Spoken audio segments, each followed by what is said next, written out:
Fix right here. You're listening to 94.5 ESPN, WKTI and WKTI HD Milwaukee. A locally owned Good Karma brand station. The biggest event of the offseason. Franchise-changing picks. Green Bay Packers select Aaron Rodgers, quarterback from California. League-shaking moves. The Green Bay Packers select Jordan Love, quarterback, Utah State. This is ESPN Wisconsin Draft Week. The Green Bay Packers select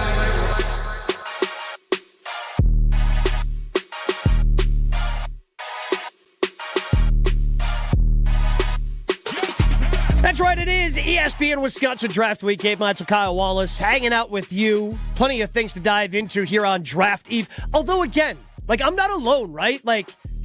I just feel a lack of buzz because, and it's not just because last year it was here and we were all up at the Tundra Trio and we had all these real cool events and, we had Matt LaFleur come in for a Q&A with Wildy. We had the cook-off with Bulaga and Tausch and we had all these great events up at the Trio because the draft was here. But I also think it's just because the Packers don't have a first-round pick. And this is, again, not me complaining. We talked about this morning on Jen, Gabe, and Chewy with Adam Schefter. As he pointed out, yeah, they don't have a first-round pick. The first-round pick was Micah Parsons. And I am more than happy with Micah Parsons. But at the same time, Micah. Tomorrow just doesn't have the same... I don't feel the same juice going into the draft that I have for so many other years because the Packers don't have a first-round pick. It is different when you're reviewing for, draft stuff. The mock draft stuff that I know Strofe loves. It going through mock drafts. It's different when you don't have a first-round pick because... now you know certain guys more than likely going to be gone. You're trying to see who's going to fall down the draft board. So it is very different. But what I asked you, Gabe, is do you like it that you know you don't have a first-round pick, or is it worse when you are waiting all night for that Packers to have some pick in the 20s, and then all of a sudden you hear a trade is announced like they did with not Christian Watson. When they trade out of the first round, I think the last time they did that is when they did not draft TJ. That's correct. TJ Watt, and they ended up drafting King, Kevin King. Kevin King. What is that worse? Not expecting to have a draft pick, and then all of a sudden when you finally get to it, it's gone, and you just wasted all your time. You got to wait till the next day. So, as someone who was doing a draft night show that night, waiting for that moment because we were doing the draft show because the Packers had a pick. Yes, that is much worse, Kyle. Strofe, you're going to be on the air tomorrow night with our guys, John Anderson, Brian Bulaga. You guys are going to be breaking down all the picks. And, knowing that the Packers don't have a pick going in, that's fine. You know how to prepare differently. When you're waiting for the Packers to pick, and then all of a sudden, oh, by the way, we're not going to pick tonight. We're going to pick tomorrow. You sons of... 2017 was the worst. It was the worst because I think they were scheduled to have, the 29th pick that night? Yeah, I think so. It was really late. And that draft took forever, it felt like. And I think it was 10:30, 10:40 p.m. before you finally realized, oh, yeah, by the way, they're not going to pick T.J. Watt like everybody in the state had hoped. And that's where you had, again, that's where I had wished that it was the old way, where it just used to be rounds 1 through 4 were on Saturday, 5 through 7 were on Sunday. Oh, I loved it. I love it. Gabe, I used to wake up, and I was mad when the NFL switched this because I remember back when we were growing up, I used to wake up, and then I think the draft started at 11 o'clock. Yeah. On Saturday. Noon Eastern. Yeah, 11 at Central. I used to watch round 1 through 3, just sit inside my bedroom and just watch it. And Sunday afternoon, you kind of just watch it as well. And they took that away from me. Now, you get to Sunday, there's nothing there. I enjoy waiting to the weekend. I understand it's all about money and prime time, but I miss that. Yeah, no, I remember being so excited that Saturday morning in 2009. I was at a friend's house. There was one buddy that I had just gotten done with school the semester before. It took me 4.5 years, so I was done in the winter of 2008. For the first handful of months, I was still living at home before I started doing Mallard stuff in 2009. And I was at a friend's house in Horicon where a bunch of us were there watching the draft. Obviously, the Packers had a top 10 pick, took B.J. Raji at number 9, and then they traded back in and got Clay. That was exciting. I was like that. Again, they could still trade back in any other year too, but that's like a core Packer fan memory that I have.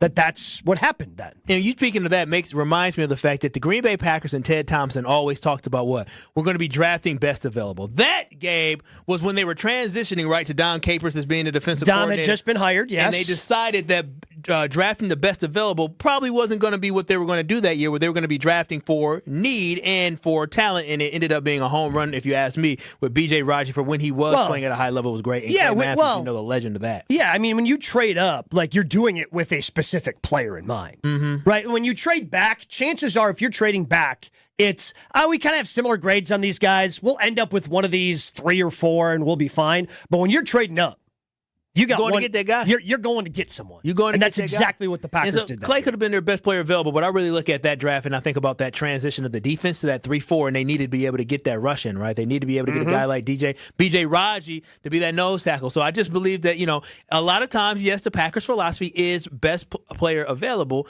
but then other times it's based off need. And when they look at Goody's draft strategy, the one thing that's always been a little frustrating for me, especially when you look at the draft of Rashawn Gary and you look at the draft of Lucas Van Ness, Rashawn Gary, he had a lot of potential. He was projected to go high. Lucas Van Ness, that shocked a lot of people that that was the person. But he was a very similar player to Rashawn. Like, if you take a look at like their overall production in college, the relative athleticism that they had, I mean, both guys were eerily similar in terms of, these guys are athletic freaks. They didn't have a ton of production, but we think we should be able to coach them up, and they're going to be fine in the NFL. Like, that's, especially at the pass rusher position, Kyle, I feel like that happens more at that position than any other one. Because when you take a look at Micah, you take a look at Myles Garrett, TJ Watt, the elite pass rushers in the NFL, yes, they're high draft picks, but also the majority of them have certain physical traits that people want to go, this is something that you need. So they project that out onto other players who have that. They've got these athletic traits, but then maybe they're not just as good of a football player. They're not as good as using that athleticism as, like pre-knee injury. The bend Micah would get around the end. It's ridiculous. It's just the torque he would put on his body is outlandish. The strength that Myles... I don't like you saying pre. Well, I'm hoping it's still there post. I hope post is there too. Yeah, but I don't know. Yeah, that's true. Look, and if I'm betting Kyle, I'm betting he's going to be just as good, right? But I think we do have to acknowledge the possibility exists that he's not going to be the same. Yeah, no, I think it's a small possibility, but it does exist. Yeah, you're absolutely right. But one thing about the guys that you just talked about, right? Michael Parsons was extremely effective in college. Yes, Garrett, and but last year's guy was Shamar Stewart. Like, he was. The Packers were talking, because this was obviously pre-Micah. We might need a pass rusher. And like Shamar Stewart sitting there. And I was so happy. I mean, Strofe can attest to this. I mean, other than, I think the only actual famous clip from last year's draft show is, Strofe getting dunked on, as that just continued to come across my timeline earlier today from Bears fans reposting Strofe's reaction to Colston Loveland being selected. Because they just love dunking on Strofe. Don't they? They laugh. I still got it, right? I nailed that impression. I would hope so. It's an impression of you. I'm glad they didn't. I'm glad they didn't draft Shamar Stewart. Oh yeah, because that guy, yes, physical freak. But his numbers at A&M were terrible. Yeah, you know what he did at Cincinnati this year? I think he had nothing. I think he had 1 sack. He sure did. So I'm right there with you. So, but that leads to another conversation I'm sure we're going to have as we lead up into the draft here is, do you want a guy with, potential or production? And I think far too often the Green Bay Packers, at least in the first round, have gone off potential. Yeah. And it hasn't translated to the production that you need. You have to try to marry the two. And I think it's so hard for GMs. Chewy talks about this all the time. You take a look at Ron Wolf's draft record. Yeah, yes, there were some hits in the first round. Like the core members that Goody had drafted, because they had brought in plenty of guys through free agents, obviously Reggie, basically the entire defensive line. Reggie, Sean Jones, Santana Dotson. But the majority of players that were kind of those core guys, like maybe Craig Newsom was the only first rounder. Because Leroy wasn't a first rounder. You take a look at the offense, Edgar wasn't a first rounder. Dorsey wasn't. Chewy wasn't.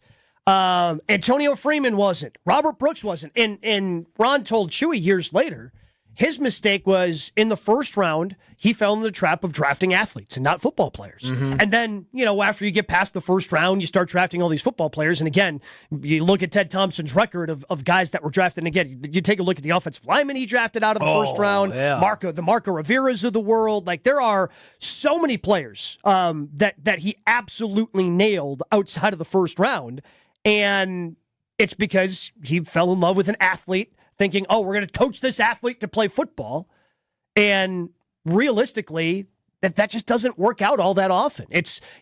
Especially for first-round picks. You have to marry up the tape and the production and the athleticism. I do have a question for you, Gabe. Is that we were just talking about the draft where the Green Bay Packers what year was that they passed on T.J. Watt? So that was 2017. In 2017. So when they passed on T.J. Watt, in that same draft, did they get Vince Beagle? And they did draft Vince Beagle, yes. And then I don't know about y'all. T.J. Watt was a beast in college, but Vince Beagle was right there with him. Oh, yeah. Vince Beagle, I think, just had a foot injury that messed with his career a little bit. But they both were great. So when we got Vince, I was like, oh, okay. Well, I mean, we got one of the guys in the tandem. I didn't realize T.J. Watt was going to turn into Defensive Player of the Year. Yeah, future Hall of Famer. Yeah, like I didn't realize that. When we traded back and we missed it, I was not on the train saying, oh, my gosh, we missed T.J. I was thinking, okay, T.J.'s good. But then we got Vince Beagle. I said, hey, we got somebody who may be just as good or maybe even better. The problem is the picture became pretty clear pretty fast. Yeah. Which one was by far the better player. Wasn't even close. Wasn't even close. But because I was right there with you. Because in college, they were a great tandem. They were incredible. Like Beagle and TJ were a great tandem. And honestly, at that point, I'm like, man, am I crazy? Why is Vince Beagle going in the 4th round? Because he was the first pick of the 4th round. And because that was part of like the deal that the Packers had made. So that when they had traded back, they had acquired that pick. And not only so they had traded back, but they got that first pick of the 4th round and ended up taking Vince Beagle. And I'm like, oh, yeah, they're going to be fine. Like, I could not believe that Vince Beagle, was a 4th rounder. Because I was with you. Like, he could be just as good as TJ. Yeah, and I mean, so you turns out.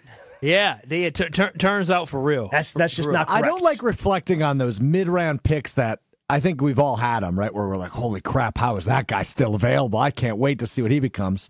Most recently for me, Marshawn Lloyd is that guy. I was very excited about that pick. He went 3rd round, though. It's a 3rd round pick. You know the one that I thought was Antonio Brown. So I saw Antonio Brown because my friend Nick Ballore, who still plays in the NFL, cool. He went to school with Antonio Brown. So I partied. Wait. I just love how over the years, and again, because that's an old drop from the old Scalzo and Brust show, right? Cool. So it was, Joshy had started it, and now it's continuing with Strofe, who's now the producer, that the hosts of this show are now self-trained, that any time they name drop or do whatever that is going to, they hit themselves with it before Strofe can hit them with it. I know. It sounds a little douchey.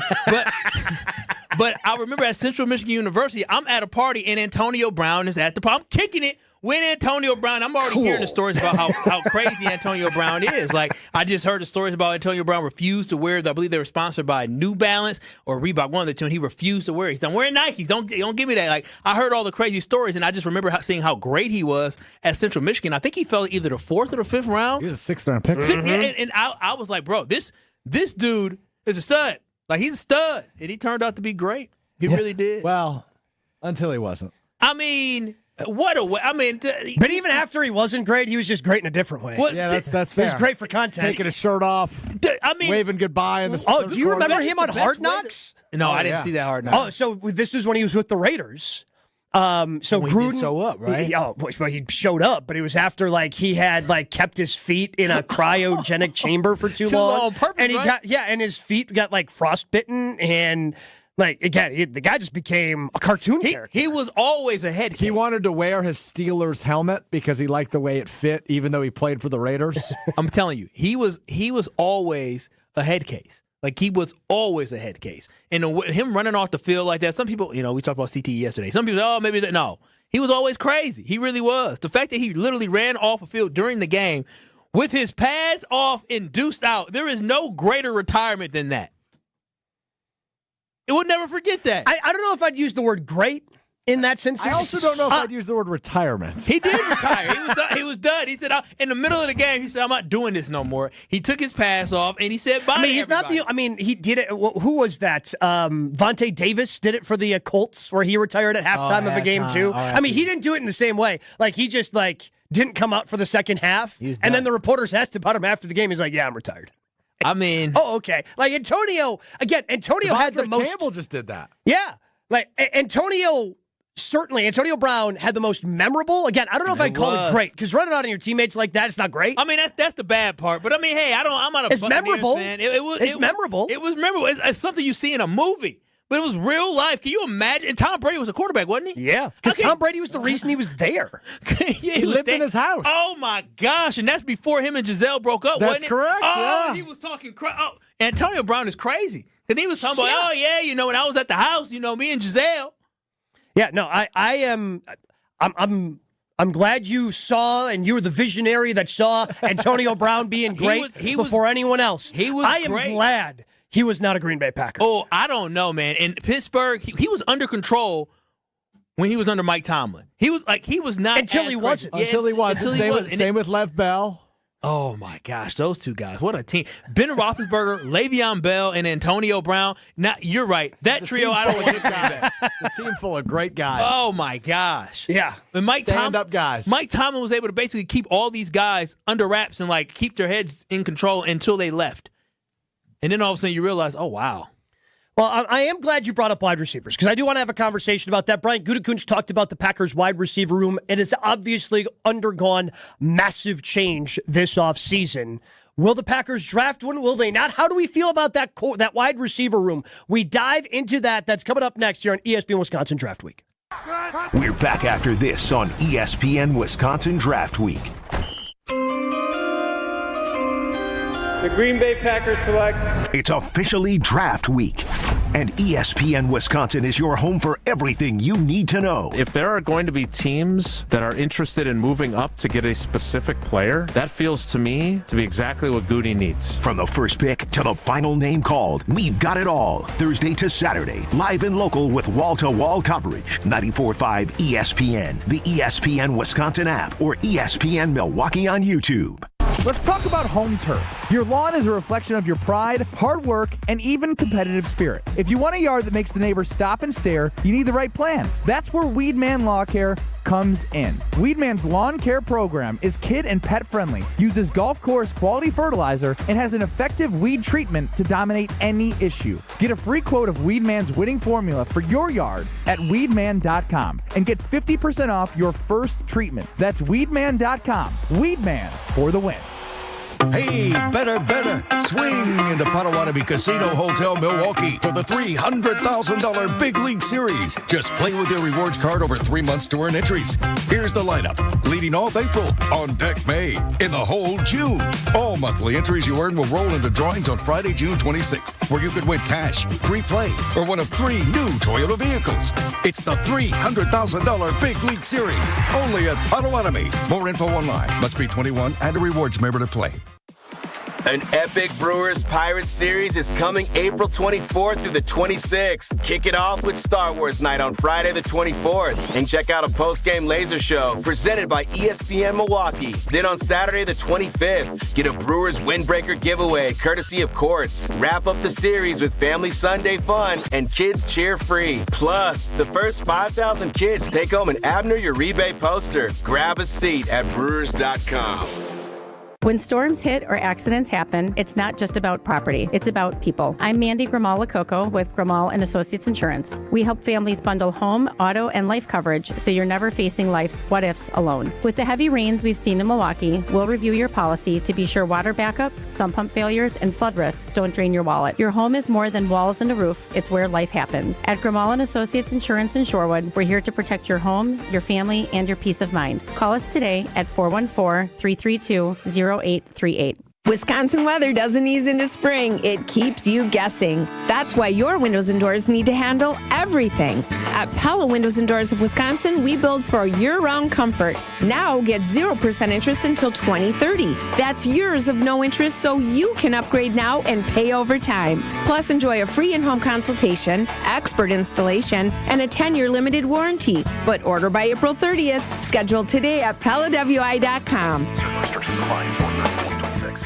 Hey, it's ESPN Wisconsin's Alex Strofe. A couple of months ago, I knew one thing for sure. I had the girl. What I didn't know was what came next. Luckily, a friend of mine told me about the team at Robert Hack Diamonds and the job they do, getting you from knowing you have the girl to down on one knee. I had never been through this process before buying an engagement ring. I had an idea of what she wanted. She'd sent me pictures of some hints and some ideas, but I wanted it to be special and different, and that's where Robert Hack Diamonds came in. They created my fiance's dream ring, and it made that moment, that yes, that much more special. So if you, like me, know you've got the girl, but don't really know what comes next, go see the team at Robert Hack Diamonds. 3 locations in the Milwaukee area, 1 in Greenfield, where I went, and 2 in Brookfield, north and south. Their custom jewelry is made on site, lab-grown options, natural diamond options, and all the in-betweens. Stop in today or visit them online, roberthackdiamonds.com. That's Robert Hack, H-A-A-C-K, diamonds.com. And after you get that yes, like me, you'll say, heck yeah, thanks to Robert Hack Diamonds. You're listening to ESPN Wisconsin Draft Week on ESPN Wisconsin and the ESPN Wisconsin app.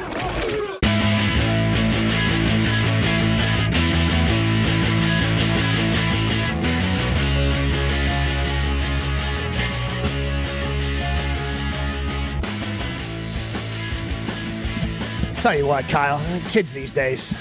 I tell you. Don't even know where they live. What you going to do if you ever get lost? Got our social media maven Maddie in here, and she's trying to talk about she took some ground balls, took some BP, just enjoying the nice weather over the weekend. I'm like, well, where was this? Oh, I live in Walker's Point. Like, where? She couldn't tell me where she lived, Kyle. Didn't know the street. That's crazy. That's crazy. Even little kids get trained on what their address is. Like somebody asks you your address, you'll say, I don't know. Walker's Point. Maybe I'm a stranger, I guess. She didn't want to, stranger danger. Didn't want to tell me the address of where she lived. Nah, I wish we could say that. That's just not true. It's just not true. She just didn't know. I knew the restaurant. Cool. But she did know. She did know the restaurants, which is important. She had to ask Strofe. She said, where do I live, Strofe? Unbelievable. Like, again, and I understand, using landmarks, because people ask, where do you live? In case they don't know, the area where I live, I'd usually do, hey, where this restaurant is, to kind of give them a little bit of, a landmark of where it might be. I live very close to Point C's Pub. A lot of people know where that is. And, I'm just right around the corner from there. Or the Why Not? The Why Not, too. Right? That's a great neighborhood. But she didn't even have that? No. She was like, what restaurants by there? Unbelievable. But like you said, these kids is different nowadays. Unbelievable. But I digress. It's just an unbelievable conversation that we had. I just couldn't believe that, Welcome to the afternoon. We had a grown-ass woman in here, couldn't tell me where she lived. For real. There's kids who live in that building who know their address. Am I a kid or a grown-ass woman? Which one? Well, due to labor laws, you're a grown-ass woman. So I digress. So the Packers wide receiver room, Kyle, it has undergone huge transformation this offseason. The expected move, obviously, Romeo Doubs leaves in free agency. Packers weren't ever going to pay what the cost of that was. And he goes to the New England Patriots. And, well, if other rumors are true, he's probably going to be unhappy in New England, too. Because A.J. Brown looks like he's going to be making his way there. And again, he's probably not going to be happy with his situation after A.J. Brown gets there. But then they also trade Dontayvion Wicks to the Eagles, which, again, this is all, I guess, somewhat connected since the Eagles are going to be the ones trading A.J. Brown as of June 1st. But now the Packers wide receiver room is radically different, right? We've got, Christian Watson, Jaden Reed, Matthew Golden, Savion Williams, probably Bo Melton, if we're being honest. He's wide receiver 5 right now. But let's start here before we dive into if you think the Packers if they need one, they're going to draft one, all these different things. Are you happy with the Packers wide receiver room right now? Yeah, I'm happy with the Packers wide receiver room right now. When I look at who's there, I see guys who, again, the biggest issue they have is not whether it's talent, it's not whether they have production, it's whether or not they can stay healthy. That is the biggest issue that the Packers have, is when you look at a Christian Watson, who I think most people believe, especially with how he bounced back from that ACL injury last year, we think there's something in there from Christian Watson, so I feel comfortable with Christian moving forward. When I look at Jaden Reed has been a leading receiver for the Green Bay Packers. Matter of fact, I believe his rookie year he led the Green Bay Packers in receiving yards. First and second year. And so we know Jaden Reed's good. Jaden Reed's good. He's almost got the 1,000 yards. He's going to get there hopefully one day, so we know how good Jaden Reed is as well. And then when we look at Matthew Golden, I call him the golden Bugatti, and we saw in the playoff game, if the Packers force feed him, when he gets the ball in his hands, he could make special things happen. I don't care that we lost against the Bears because I'm mad about it, but in that game I did find out that Matthew Golden can be something special for the Packers. So when you just have those 3 wide receivers, I feel confident that the Packers have a trio scenario that can compete and win games for them this season. You have a guy who has almost gotten to 1,000 yards. We got a guy in Christian Watson that can be explosive at any time. And then we have a guy in Matthew Golden where we haven't even scratched the surface on how good he can be. So when I look at this wide receiver room, yes, are they young? Do we have some guys that I still want them to take that huge next step? Yes. But I do know that there is potential in that room, and I also have seen production out of those guys. That's the most important thing. If they have been productive before, now we have to see it in a full 17-game, 18-week schedule. Yeah, and for Christian, if you extrapolate the pace out, he would have been, if he had played 17 games last year, and obviously, as you mentioned, injured at the beginning of it, he'd have had 1,000 yards, right? Something the Packers haven't had since Devontae Adams. Ooh. But I think the biggest thing for me for this wide receiver room, I think they're going to have defined roles. When I heard, I don't know about you, but when I heard Matt LaFleur earlier this offseason talk about, there were some guys that roles weren't clear, and that led to some unhappiness because guys weren't happy in their roles, and that led to a little bit of dysfunction because it kind of, again, bled out, right? You have guys who are unhappy and being vocal about it and pouting about it a little bit. That affects other members of the team. Mm-hmm. And my first thought was, that's clearly the wide receiver room. Mm-hmm. And whether that's fair or unfair, but, Dontayvion Wicks is up and down. The snap counts are up and down. Okay, understand why he would be upset. Romeo Doubs has a history of being upset in his role. Guys shuffling in and out. Obviously, Matthew Golden, I think he had kind of voiced some frustrations with his role. So I look at that, and I think their approach of, oh, no, we don't need a number one wide receiver. Look at all this talent we have. Being clear in those roles and knowing, again, whether you want to go back to past Super Bowl teams, 1996, it was pretty clear what it was going into the season, and even as the season changed, they had some injuries, who the number one was, who the number two was, who the number three was, and all in the pecking order how that was going to work. Same thing I would say in 2010. Even though they had some injuries, you knew Greg Jennings was that number one guy. You had a lot of dogs back then. And you still, but they knew what their roles were. Mm-hmm. Their roles were defined. And I think by trimming some of the, I don't want to say trimming some of the fat, because as vocal as I've been against Romeo Doubs, he's still a talented football player. He was a safety blanket, too, it seemed like, for Jordan Love. Dependable guy. He was a solid player. I wouldn't have featured him as much as the Packers did, but he's still a solid NFL player.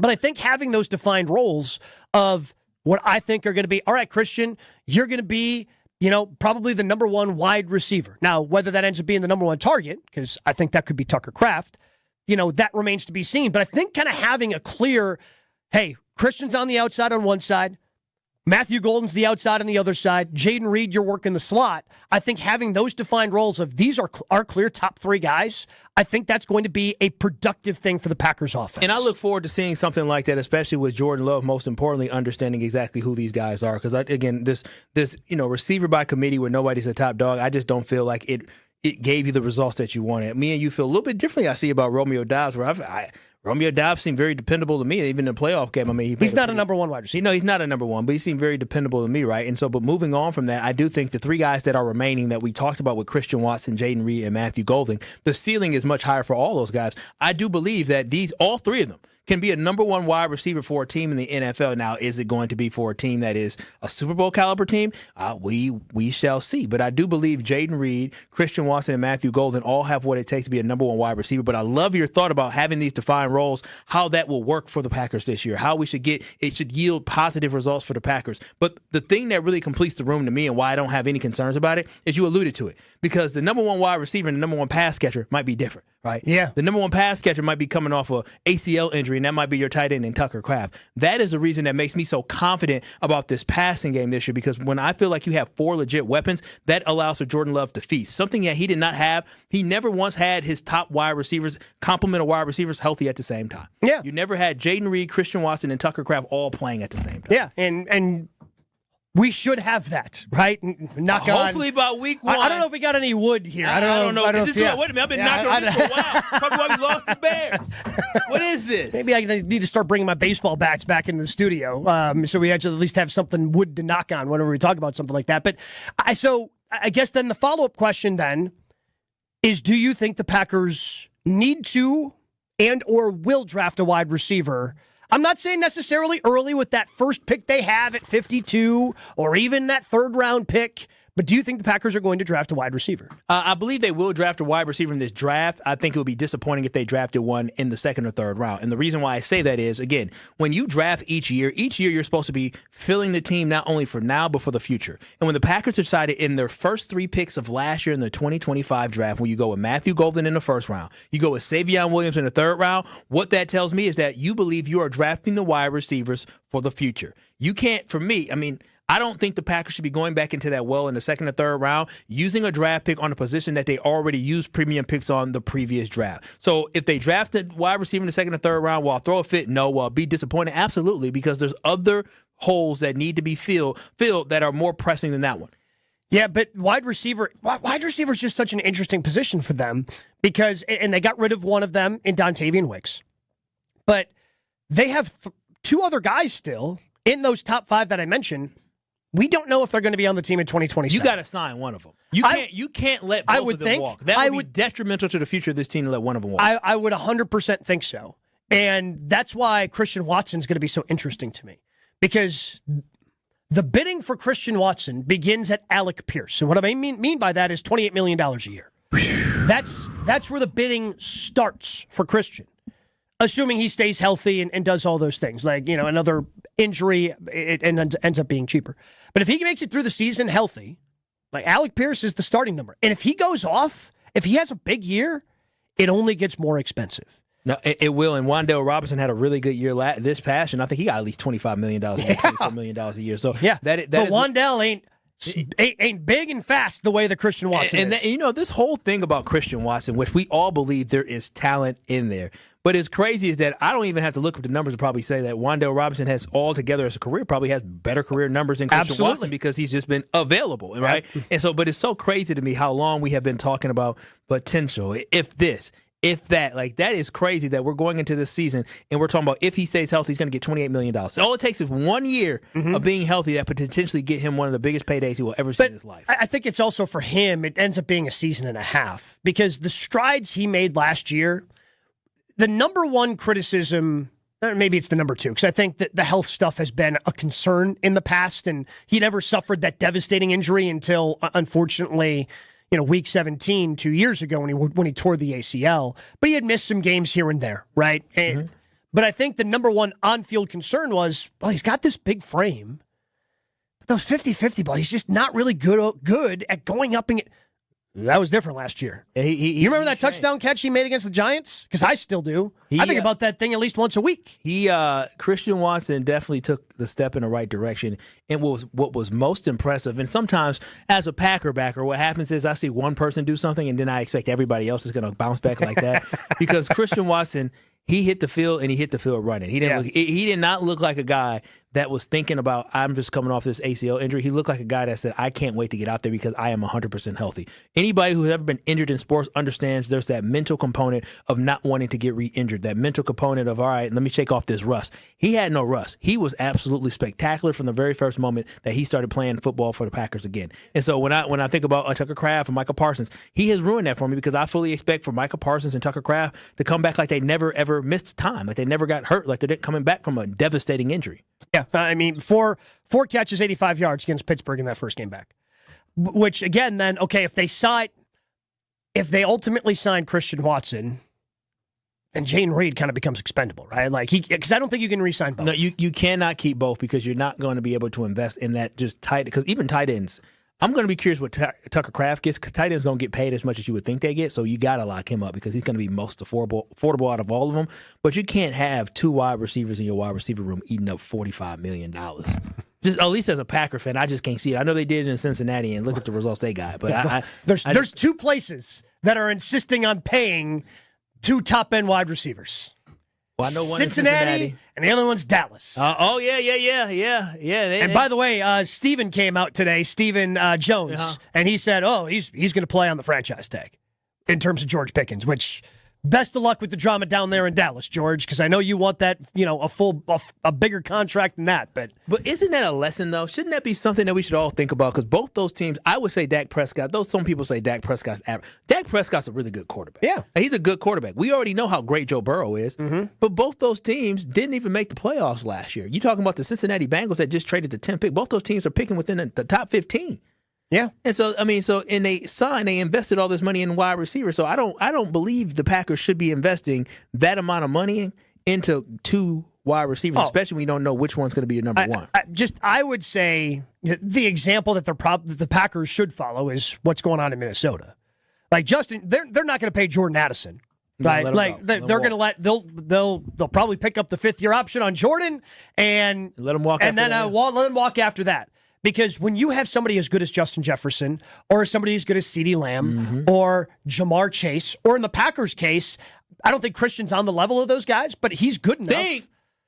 He's not. He's not. He's not on the level of those guys. Let's be honest. But like he could be good enough where he's looked at as a legitimate number 1 wide receiver, right? He's not going to be on the level of those guys because those guys are like probably the top 3 best wide receivers in the league. But when you have a wide receiver that good on one side, just the attention they command should make things easier on the other side. And the example I would use, Helen Lazard wasn't that good. No, he wasn't. He got paid. And I know part of that was his buddy Aaron helping him out. I need to be friends with Aaron Rodgers. But he got paid because he looked better than he was because of all the attention Devontae Adams got. And when you have a wide receiver that commands that much attention, it's going to open up things on the other side. Yeah, if you got a really great one too, then you can cook. But you start paying those guys, and it becomes tough to pay everywhere else you want, whether it's offensive line, defensive line, in your own secondary, your quarterback, whatever other position. You start doubling up at wide receiver, paying the kind of money that wide receivers are getting in 2026. Like, no, you can only afford really, I think, one. And I think that's so intriguing of what you just bring up is that you can only afford to pay one, but having that one guy, what that does for everybody else. And that is why, when we talk about Tucker Kraft, we talk about how great a production we believe he can have. But having Tucker Kraft or having Christian Watson or Jaden Reed, somebody emerge as a number 1, what that does for your number 2 and what that does for your number 3. Yeah. Right? And that is what the Packers have been missing the most, is having one guy who can basically be a guy that they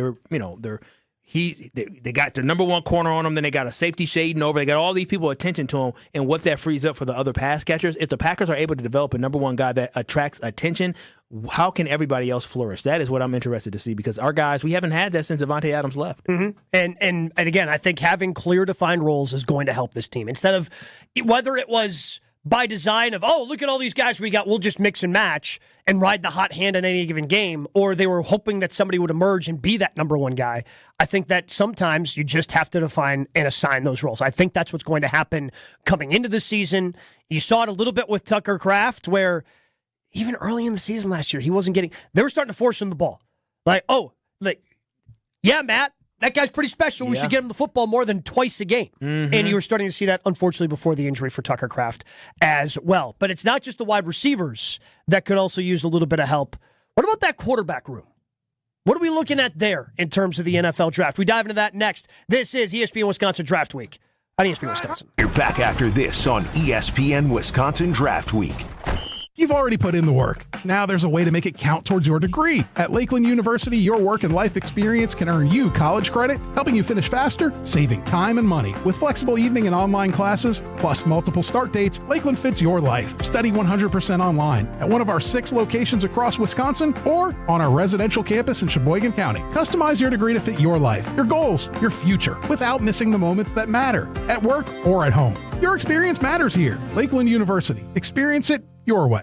An uninspired cookie-cutter trade show booth is unlikely to move the needle. Picture this: lights, motion, energy, engagement. A space so bold it stops people mid-step. That's what the award-winning team at Captivate Exhibits has been delivering for over 30 years. From high-impact trade show exhibits to immersive lobbies, history walls, and culture-driven interiors, Captivate transforms ordinary square footage into unforgettable brand experiences. Get started today at CaptivateExhibits.com. Looking to transform your home with stylish furniture and home accessories without breaking the bank? At your local IKEA in Oak Creek, they believe everyone deserves a beautiful and affordable living experience that enhances your everyday life. From comfortable and fashionable sofas and sectionals, to kitchens full of inspiration, to bedrooms designed to help you find your best sleep and relaxation, IKEA's home furnishing combines form and function to fit any lifestyle and budget. Visit IKEA Oak Creek today or explore their collection online at ikea.com/US. Sports are changing. Faster, stronger, smarter. So should your beer. Flight by Yingling, the next generation of light beer. 2.6 carbs, 95 calories, crisp and refreshing, no extra baggage, built for people who go hard. Still drinking the same old light beer? You're stuck. Flight is changing the game. Level up. Flight by Yingling, the next generation of light beer. Wisconsin, are you keeping up? DJ Yingling & Son, Pottsville, PA. Enjoy responsibly. Planning a high-level event shouldn't feel overwhelming. I'm Tiara Gomez, founder of Events by Design. For over 25 years, we've helped companies turn complex, high-pressure events into seamless, unforgettable experiences. When trying to engage your team and pull off something meaningful, the details matter. From concept to execution, we design every event so it reflects your vision and delivers real impact. No missed moments, just refined experiences people will remember. Let's start designing today.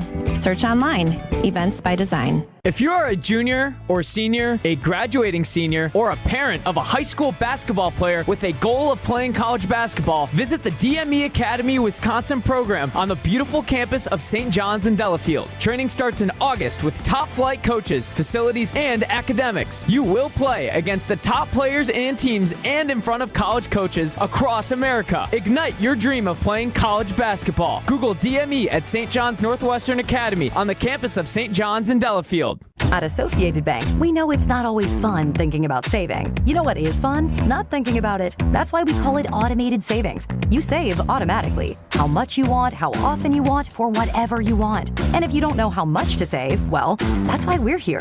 We'll suggest an amount so you hit your target without ever thinking about it. See, saving can be fun, especially when it's automatic. At Associated Bank, we get you. That's why we've got you.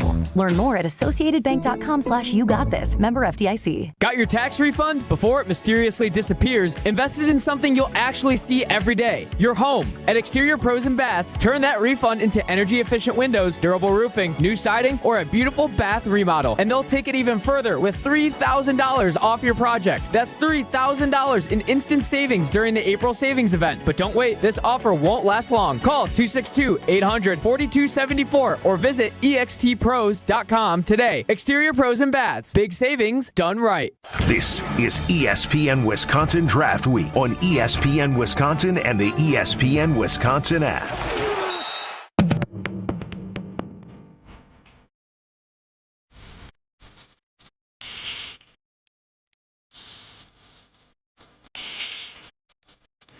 Just talking about the wide receivers. And I think we got this morning on Jen, Gabe, and Chewy. We have Adam Schefter join us every Wednesday. So check that out. Typically 7:30. Today was 8 o'clock. Check it out, ESPN Wisconsin app, if you want to go back, listen to the Shefty conversation we had as he talked a little bit, about the Packers draft and all those sorts of things with the draft getting underway in Pittsburgh tomorrow. But I think the backup quarterback position is still something the Packers need to address. Because I don't feel great. Do you feel great about Desmond Ridder? Yeah, why would I not feel great about Desmond Ridder? Have you watched Desmond Ridder play football? The one time I watched him for real, he beat my Packers. I saw him use his legs to beat my Packers. I mean, I wasn't watching a lot of Atlanta Falcons games because they weren't prime time and they weren't making the playoffs. So when I did see Desmond Ridder play, I mean, I know he's just maybe average, but I mean, he's a backup quarterback who won some games in the NFL. So Shefty, he was curious, so I looked it up because he had mentioned Zach Wilson, and Wilson was traded last year, ended up being the backup in Denver for a little bit, or he was traded to Denver, and it was like that 2 years ago. Yeah, 2 years ago. 2 years ago at this point. And yes, yeah, either do I. But it was Zach Wilson and a 7th for a 6th.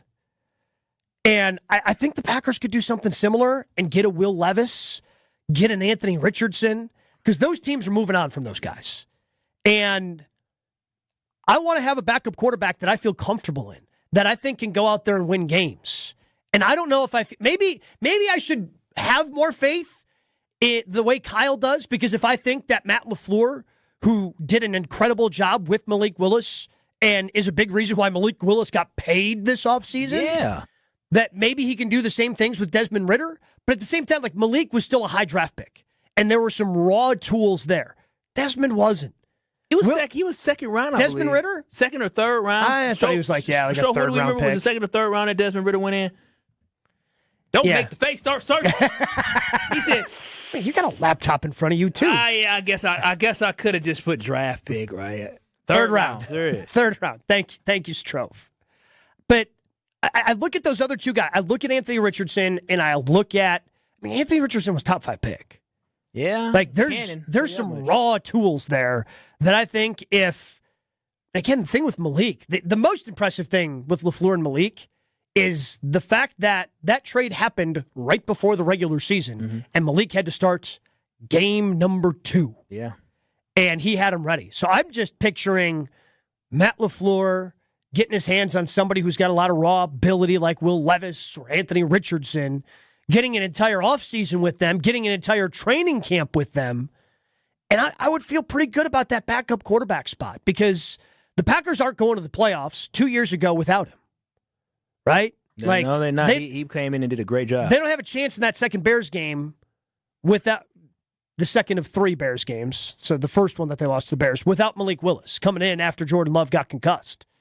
But I want to have a quarterback that I feel comfortable, and I understand that's a luxury, but I feel like good teams have that. And I'm not saying Jordan Love's injury prone. I'm just saying the NFL's 100% injury rate. Don't say that. I'm not saying say he injury prone. Let me tell you. Dude, he had a concussion last year, and concussions happen. I'm just saying the NFL is 100% injury rate. Every player ever has been injured at some point in the NFL's history.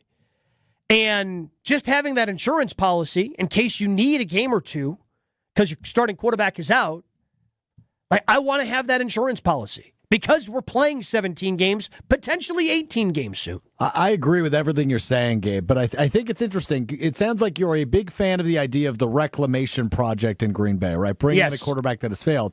But you're not interested in it if it's Desmond Ridder. Yeah, I just think that dude stinks. I tend to agree with you wholeheartedly. I would love to see them take a similar flyer on a guy like Anthony Richardson or a Will Levis or somebody out there that hasn't worked out wherever they got drafted to. The Desmond Ridder thing, though, I'm good on that. Yeah, I just think anything but Desmond. I just again when I look at things, I think a lot of times it's a lot about your situation and talent. I'm not Desmond Ridder. 3rd round pick. Most 3rd round picks don't go on to become NFL starters. So that's why I shout out to Malik Willis for actually now going to become a starter down in Miami. So most of these guys aren't, it's maybe, but they're drafted to basically say be backups, right? You're going to be a career backup. Most starters come for the 1st round. And so when I look at Desmond Ridder and what he's been able to do is he has the leg speed, right? He can run, he can move, we can be creative with his legs. He's been able to win before. He also has played in NFL games. He has more NFL game experience than what Malik Willis has, but a lot of it came in Atlanta, right? And Atlanta has not been very good for very long. Kirk Cousins went down to Atlanta, and all of a sudden his career went straight to the pooper. And so what I'm saying is when you it was gone. It's way before that. but so I'm saying to take a guy who's still young in Desmond Ridder, get him in a system that I believe in Matt LaFleur to be able to help him get better. But more importantly, if we do need to have him in a game, you can create a game plan to make it easy for him. Give him the easy throws, just like he did for Malik Willis. Remember, I think it was the game against the Colts where Josh Jacobs ran for he had 50 carries almost in that game. And so again, I trust in this Packers brass to take a guy like Desmond Ridder, who has been a starter in NFL. He wasn't awful. He just wasn't good enough to be a starter in NFL, and now allow for him to develop as being a career backup. Dave from Aaron says on the Carpets Talking text line, 800-990-3776. He's mentioned this apparently before, but Derek Carr has mentioned he wants to come out of retirement. Could you get him as a cheap backup contract? I guess. Didn't he have an injury that made him want to retire? Yeah, and I think he's kind of been cleared from that injury. But I think it's too complicated because he's got a big contract. And that contract, he retired with years left on it. So if he wants to come out of retirement, you're going to have to absorb the contract. And then be so then you trade him for him. And by the way, we're only going to pay you this much. I just feel like there's a lot of complications that go behind that. And I don't want Derek Carr, right? I don't want a guy that's been a starter for that long and a guy that may have the mentality. He's coming out of retirement. I don't think he's coming out just because he wants to be a backup. I think he's coming out because he wants to find a way to be back to a starter. Not saying Desmond Ridder isn't looking at this as an opportunity to develop himself, but I think Desmond Ridder fully understands that his chance to be a starter in NFL is, are slim to none. Derek Carr was a dude. He was a guy. He played very well at a high level. He was so good. Remember, Devontae Adams wanted to go play with him. Yeah. That's the reason why he wanted to go to Vegas in the first place. So, again, I have all the trust and faith in the world, not so much in Desmond Ridder. I'm not sitting here saying Desmond Ridder's going to be a stud. He's going to be better than Malik Willis. I have no idea. But what I do trust and believe in, the Green Bay Packers have done a magnificent job of developing quarterbacks my entire life. There was a time where if you were a backup quarterback in Green Bay, whether your name was Matt Hasselbeck, Mark Brunell, Aaron Brooks, whatever it is, even Matt, the guy that went out to Seattle for some reason, I'm going to keep Matt. You said it, Matt Hasselbeck. No. The other one who went to Seattle. Oh, Matt Flynn. Matt Flynn. Even he got a chance, well, almost until he got beat out. But, like, here in Green Bay, we have good backup quarterbacks. That's what we've been able to develop. Literally, Brett Favre's backup to Aaron Rodgers, now to Jordan Love, have all gone on to have an opportunity to start somewhere else. It's funny you mentioned Matt Flynn. Anytime somebody says his name, I can't help but think. It was a couple of years ago. Somebody had just tweeted. They hadn't tagged Matt Flynn or anything. It literally just said, it was just a regular tweet that said, do you remember when the Seahawks paid Matt Flynn all that money? And I don't know if Matt Flynn's buddy had sent it to him, if Matt Flynn was searching his own name, whatever it was. A couple hours later, Matt Flynn replied, yeah, wasn't that awesome? Yeah, awesome.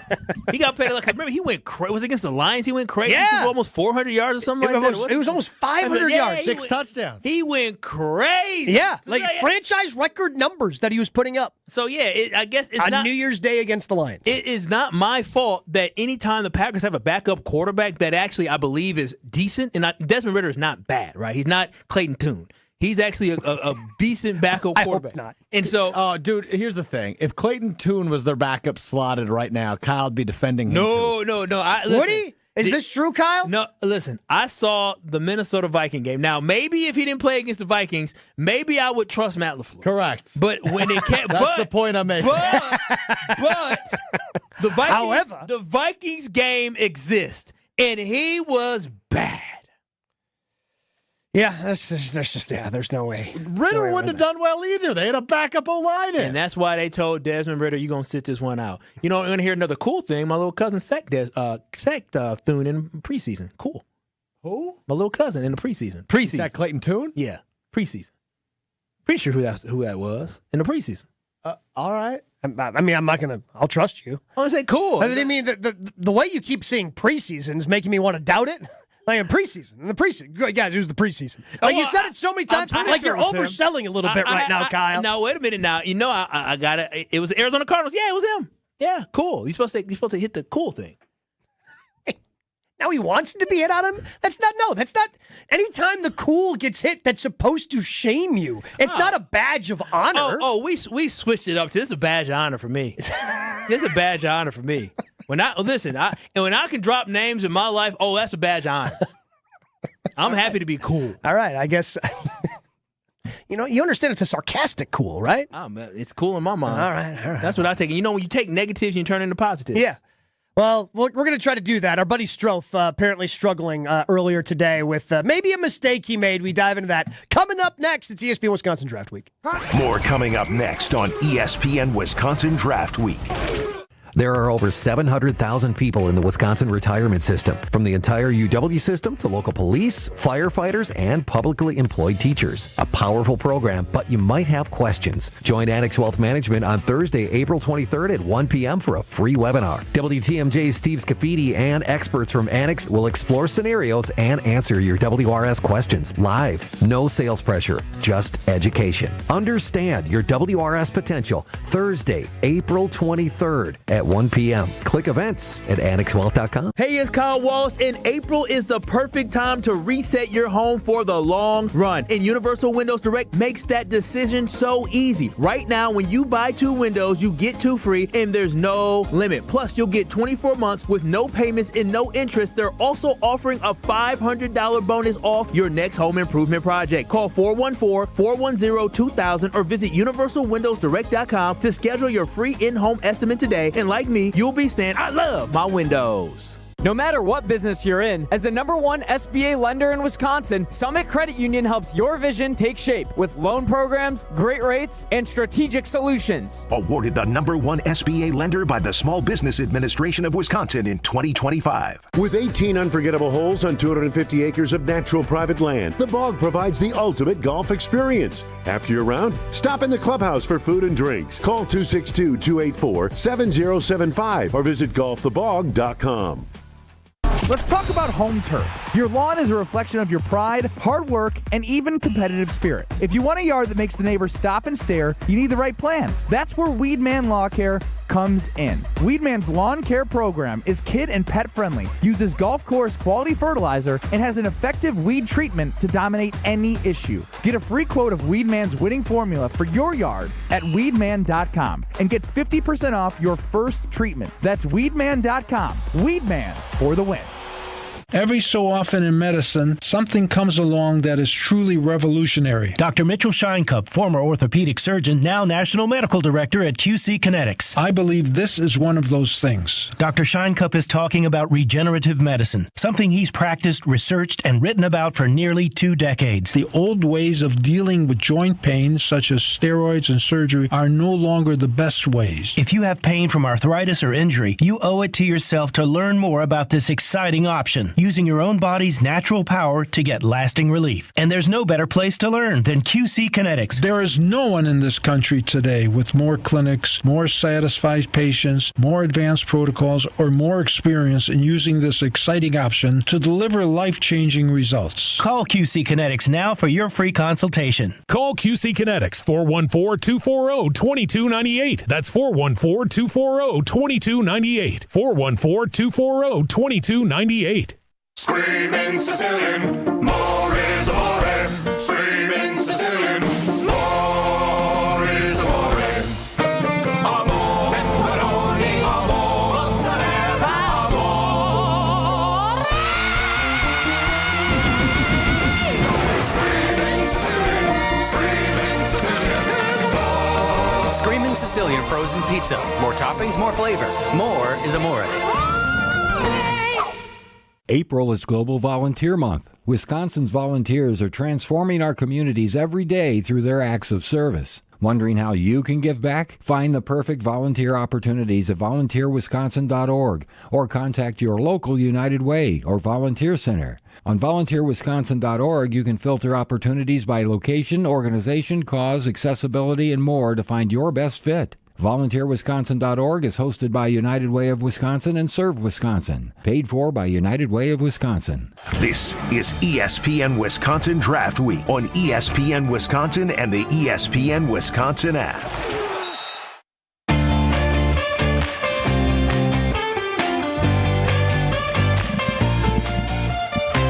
I don't have too many notes on this. I just know that our guy, Alex Strofe, apparently struggling. The phone's struggling today. The battery might be low because a lot of calls might have been coming in to our guy's phone today. I received 2 last segment. Oh, wow. What happened? I'm an idiot. Is what happened. I mean, You're going to have to explain specifically as to why. All right. So last night, I get done with work, get done with producing On the Tee with Gabe and Stephen Watson, and I'm having myself a libation. You know, I'm having a beer after work, long day. And I'm on Facebook, and I see an ad come across that says, "We can help you lower your car insurance." Ooh, the phone was in your brain. You must have been thinking about it. And I said, "Ooh, I've actually been meaning to look into lowering my car insurance because I don't drive my car a lot.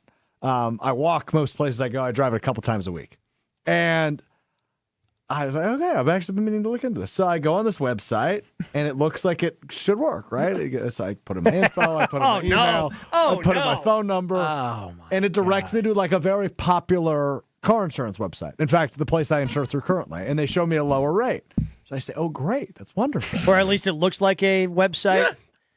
Apparently, somebody hasn't done their no before He this ain't month. doing his no before. I actually have done my IT training.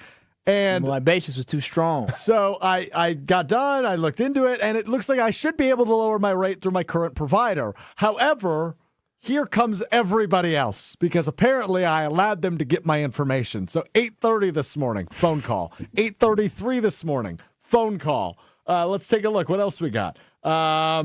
11:32 this morning, phone call. 11:38 this morning, phone call. 12:47, phone call. 2:40 p.m., phone call. 2:42 p.m., phone call. I got 3 texts this morning from different insurance providers looking to lower my car insurance. So hopefully this ends in something good, but I think I opened myself to the wolf pack, guys. I don't know what to do. I feel like an 85-year-old woman who fell for an AI trick on Facebook. Yeah. Somebody got paid off of that marketing. I'll tell you that.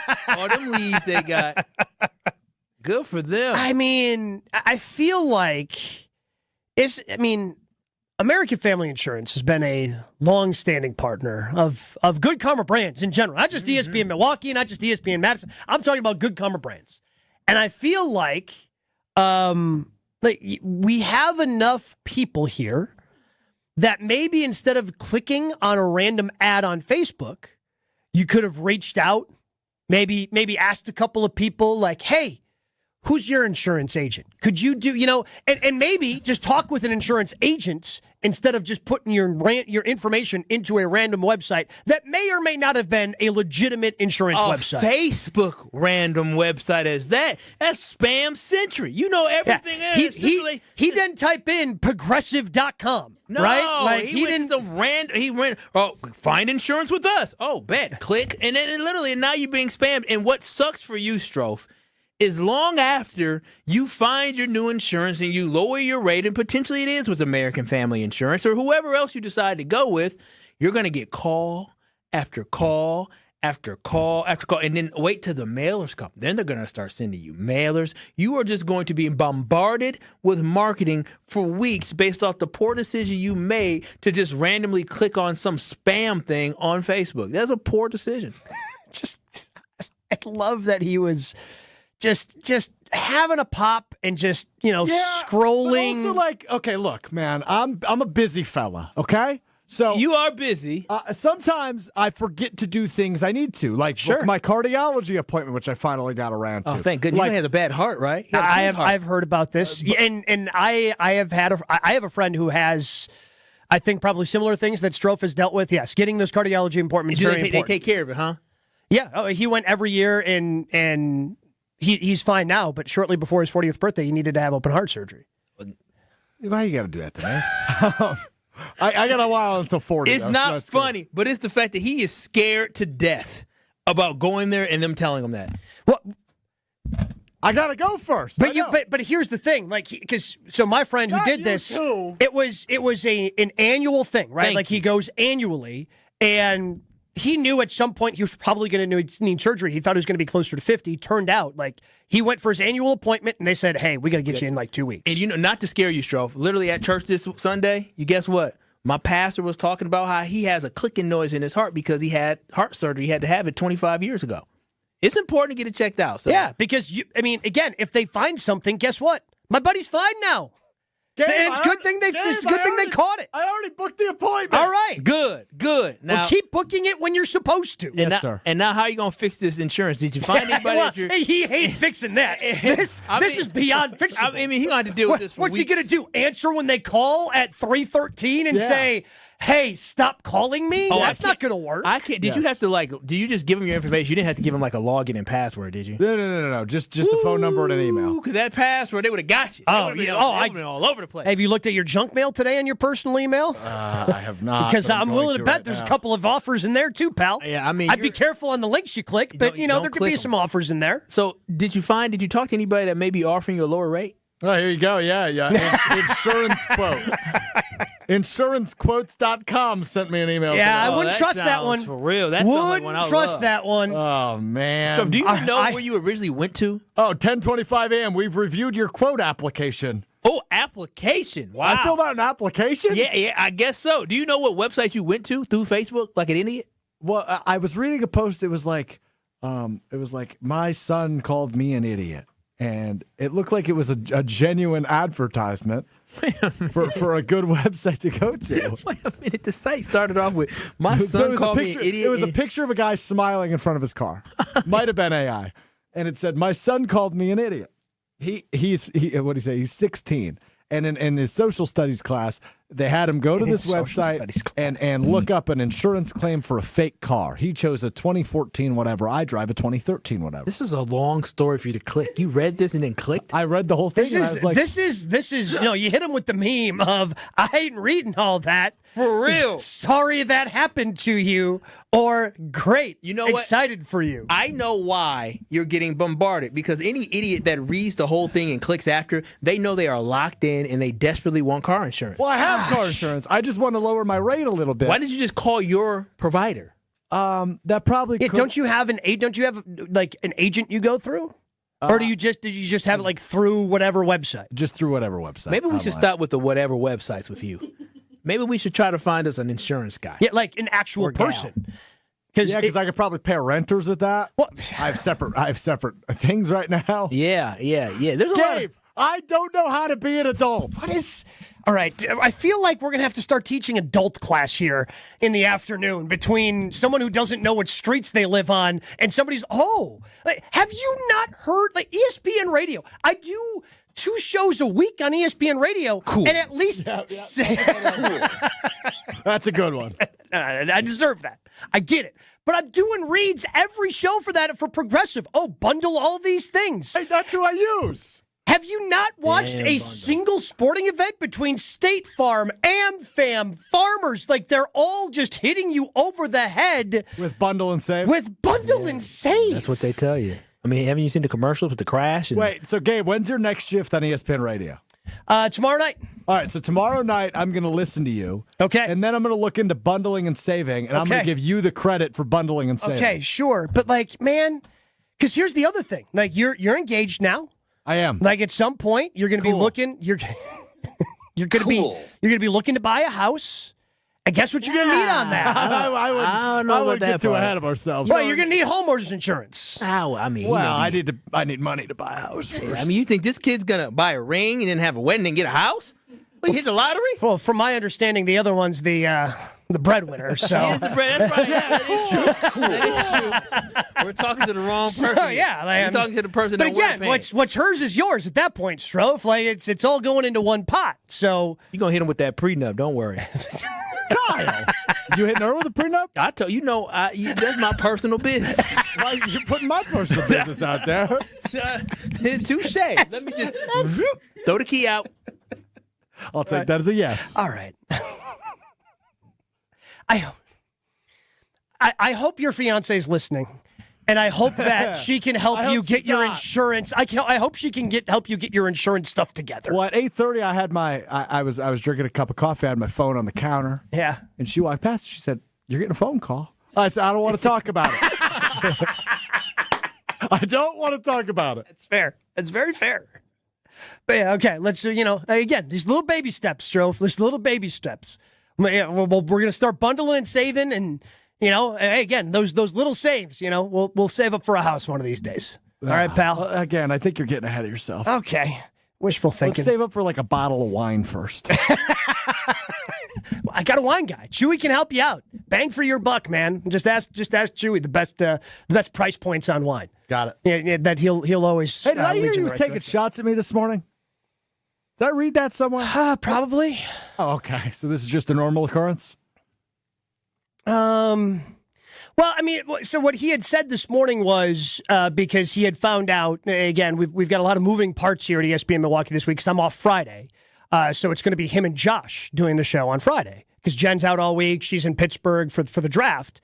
And he was just saying that he likes it when you fill in for Josh because he can just kind of toss you around. Oh man, like so if you gotta fix like this. you don't butt heads with him the way that Josh does. I don't. Stroke. Everybody, you get tossed around by everybody. I'm starting to realize my reputation around here is just to get bullied. I mean, am I just the resident punching bag? Kind of seems like it. I mean, from the top down, man. From the top down. I mean, the issue is, like, I've seen you get bullied by John Anderson. Oof. I've definitely bullied you. Josh has. Ben has. Kyle has. You know what? Jason has. Greg Scalzo has. Oh, Scalzo has 100%. Has Homer? Are Homer and, like, Blue the only two that haven't? Yeah, well, it was 3, but that changed recently. So the nicest guy ever, maybe, is who you do on the team. Oh, Stephen Watson. Yeah. Something happened. Something clicked for him within the last 2 months. Well, now he just talks down to me.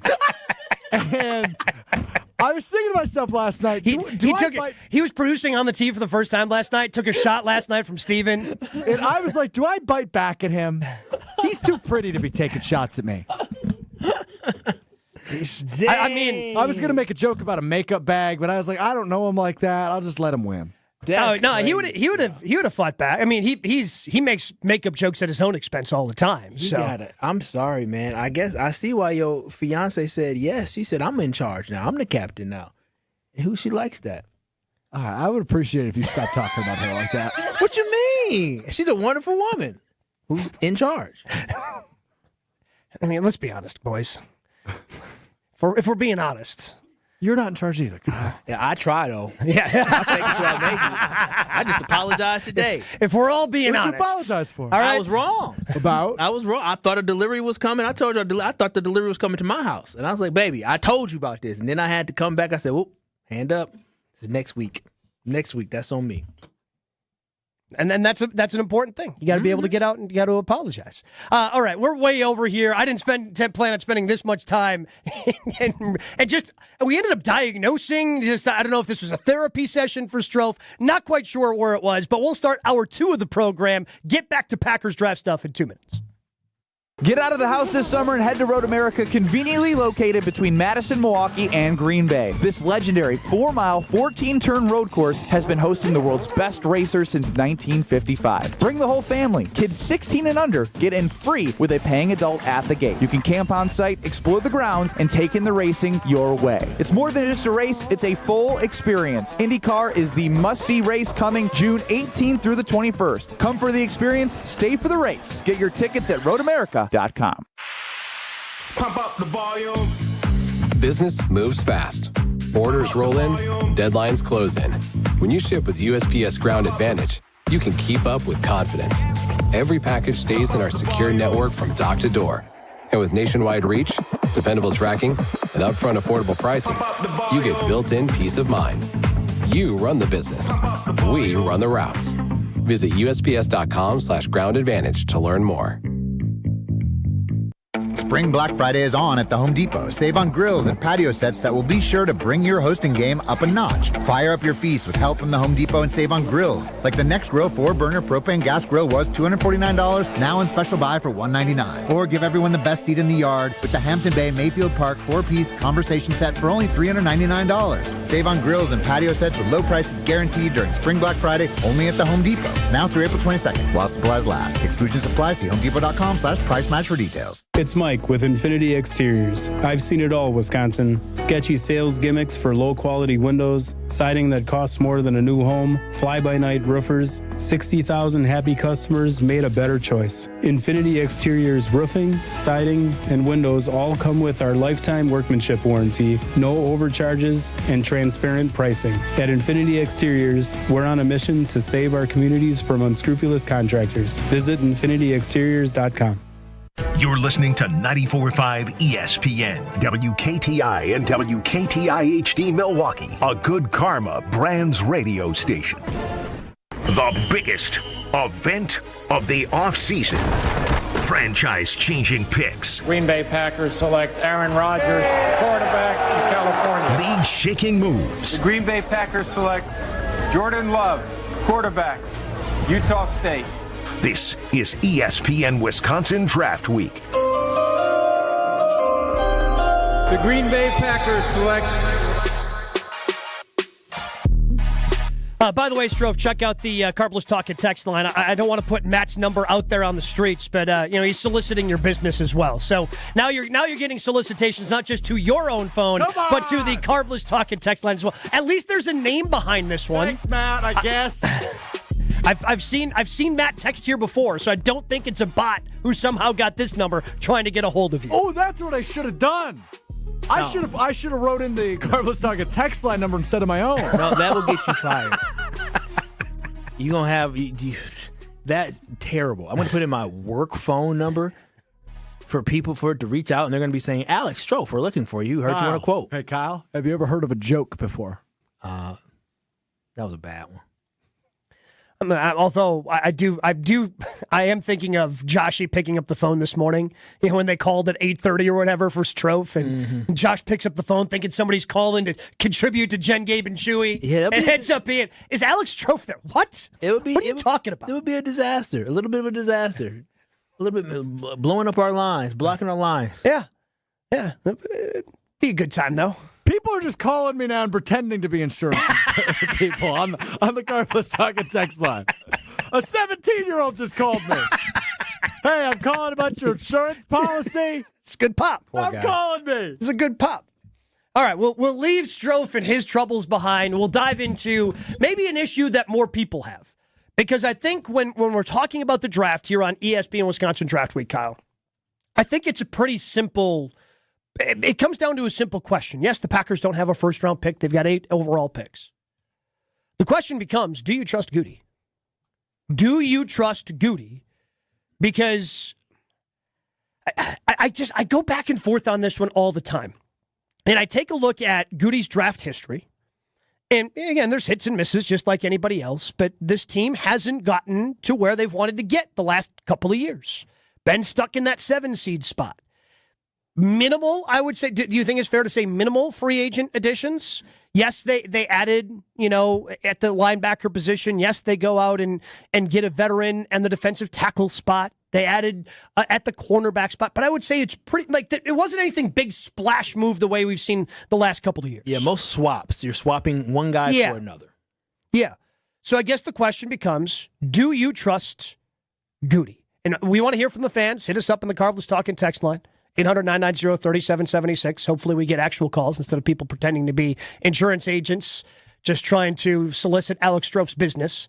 But do you trust Goody? I think it's the only important question for the fan base when we hit the draft season. Especially moving forward. And when I think about that question that you asked is, yeah, I do trust Goody. Now, if you asked me that after 2023, I probably would say, I don't know. These draft classes haven't been that great. This rookie class was good, but I'm not 100% sure, especially 2021 class is terrible. 2020 class was terrible. 2020, you got Jordan Love, but everybody else wasn't good. 2019, it wasn't that great as well. 2018, you didn't get too many great guys outside of Jair Alexander. I would say no, but I would say basically since that 2022, 2023, and 2024 draft, I would say I trust Goody. Even with last year having such low production, the one thing Goody has going for him this year, and this might sound crazy to some, he doesn't have a first-round pick.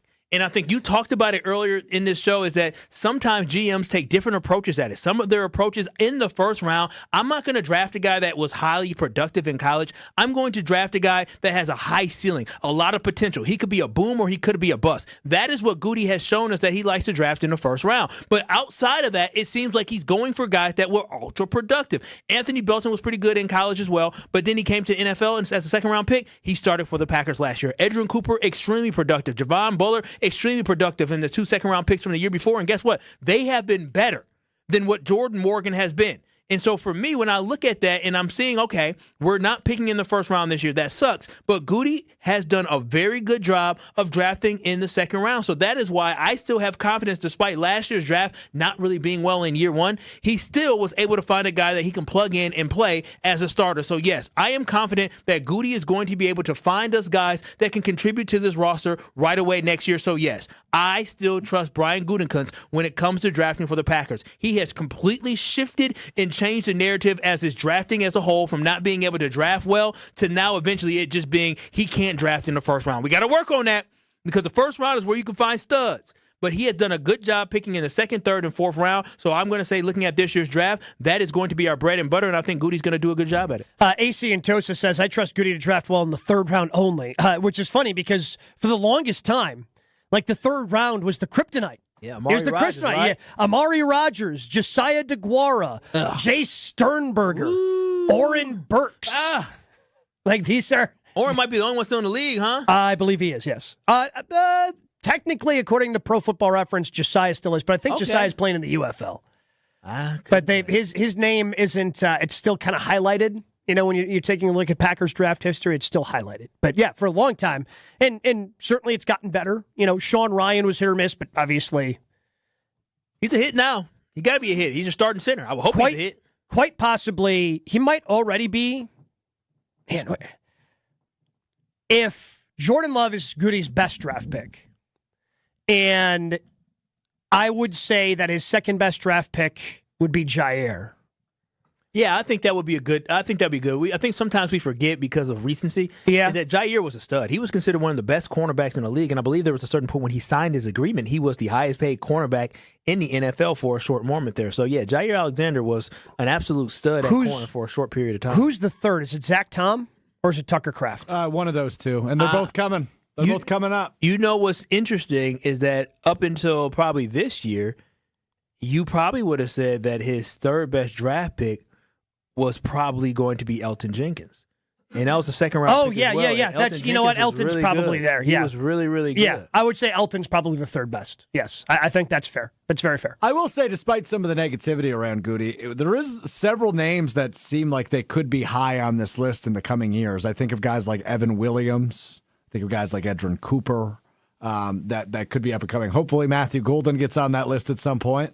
Well, again, I think the last three drafts that Goody has had, I mean, particularly, and it's easier to do now because the longer you go, the more you get information about the draft classes, right? So it's still tough to kind of judge, like you said, Strofe, with Matthew Golden. Hopefully he's on that list. I mean, Anthony Belton's the only one last year who contributed on a regular basis because he was a starter for, a handful of games. But, Savion Williams was hurt, Barron Sorrell was hurt, Colin Oliver was hurt. Yeah. Warren Brinson got some rotation time. Yeah. Michael Robinson ended up not playing for the team because they tried to sneak him, stash him away on the practice squad. So I think we're going to get more information about that draft class hopefully this year. You have to. Yeah. Legitimately, when I think about the defensive line, you have to get production out of these guys. I mean, the 2023-2024 draft classes are stacked. Yeah, they were very good. And again, that changed that shifted the narrative of what it was with his first couple of draft classes where he was not able to hit in the early rounds. I mean, I guess he hit Jordan Love and he definitely hit. I would say Rashawn Gary, he hit, right? And so the first round picks were fine, but after that, you weren't able to find guys. And then it completely flipped and switched basically in 2022, where in the first round, Quay Walker, I think Quay was fine, but that draft in 2022. I wouldn't call Quay a bust. No, I think Quay was fine. He was, he had the green dot on defense. Yeah, and you had a cheap, controlled salaried starter for 4 years. I just always felt like Quay wasn't meant to be a green dot guy in the middle guy. I felt like Quay was a guy you just unleash and let him go. And that's what the Raiders are going to do. And so I think that he said that he felt he was out of position in his press conference with Las Vegas. That's another guy that might have been a little bit disgruntled in the locker room. Maybe, but I think it's hard. Like, yeah, you feel like you're out of position, but when you're getting the calls on defense, I think it's hard to be disgruntled. I believe, and again, I like Quay, but I think Quay's production was not what we needed it to be. I mean, the lack I think that's fair. Forced turnovers that he had, it just wasn't where it needed to be, and I think it is addition by subtraction by moving on from Quay Walker. Do you trust Brian Gutekunst? We want to hear from you on that Carbless Talking text line, 800-990-3776. Next. We're back after this on ESPN Wisconsin Draft Week. Westbound 94, you got backups from about 27th Street to Hawley Road, and then from about Sunny Slope Road all the way to Calhoun. Eastbound's backed up through the Stadium interchange to about 35th Street. And then we've got delays along 41 from the county line all the way past Appleton Avenue to Capitol Drive. Northbound slowing down before Swan Boulevard all the way up to Burleigh, and then from Capitol to Hampton. And checking the TMJ4 Storm Team forecast tonight, partly cloudy skies, a small chance for a shower with a low of 46. Tomorrow, mostly sunny and warmer. Storms likely later on at night, a high of 72. For the WTMJ Traffic Center, I'm Debbie Lazaga on 94.5 ESPN.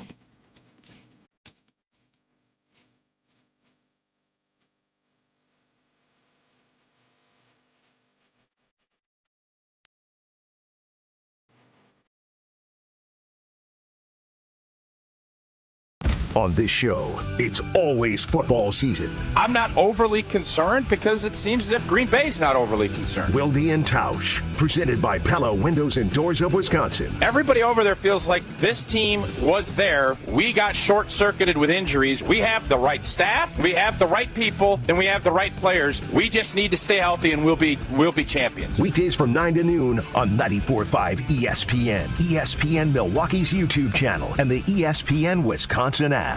When you're getting married, the rings matter. There's something you wear for a lifetime. That's why my fiance and I went to Paul's Jewelers. Paul's Jewelers specializes in custom jewelry for life's biggest moments. Lab-grown or natural diamonds, great pricing, and a lifetime warranty, so your jewelry can be refurbished, repaired, or refitted anytime down the road. Their team made the entire process easy and stress-free. I can't wait to show off my wedding band after our big day. Create your masterpiece today by visiting Paul's Jewelers in West Allis. The Run for the Roses is coming to St. Kate the Arts Hotel. Join us Saturday, May 2nd for the Kentucky Derby Day in partnership with Woodford Reserve. Watch the race live, sip on specialty cocktails including the classic mint julep, and dress to impress. Best hat and best dress contests are on the card. Admission is free, or you can upgrade to VIP for $75 for exclusive food stations and 2 complimentary cocktails. Visit stkatearts.com to RSVP or grab your tickets at stkatearts.com.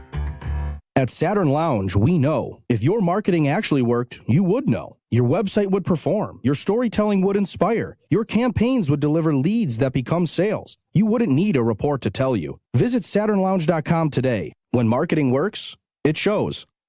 When you work smart, incredible things can happen. By joining Smart 18, the union for Wisconsin sheet metal workers, you'll open the door to a brighter future. You'll learn and earn more.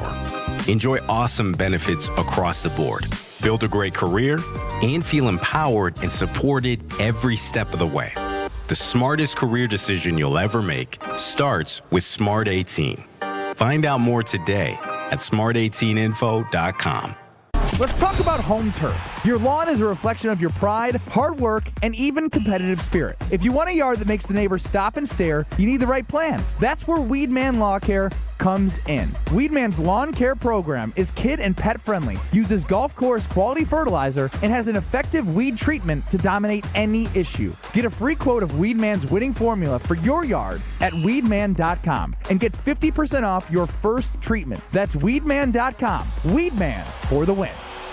Do you worry about how much someone drinks? Do you feel neglected or unloved? If you answered yes to any of these questions, you are not alone. Al-Anon and Alateen can help. Call 1-866-200-0223 or visit alanon.org/help. This is ESPN Wisconsin Draft Week on ESPN Wisconsin and the ESPN Wisconsin app.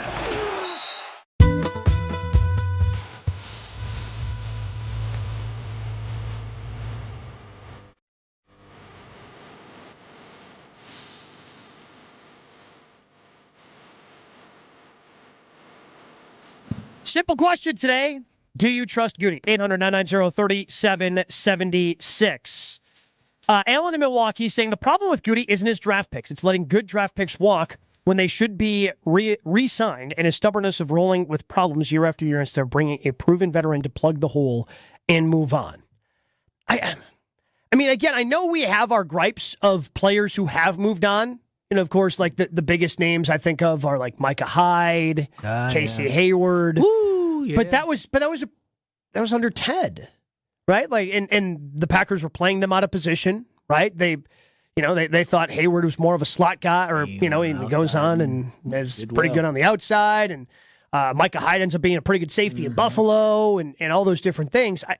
Is there someone that I'm missing when I'm thinking off the top of my head of somebody that Goody should have kept that he didn't? And I think that's what's so interesting about it is that there's one offensive lineman that the Green Bay Packers did draft from Wisconsin for some reason. Cole Van Lannon, that's the guy that they ended up cutting, who ended up getting a good contract. He's having success in Jacksonville right now, and I think that's good. But he just, for whatever reason, sometimes that's what it takes for somebody, right? Mm-hmm.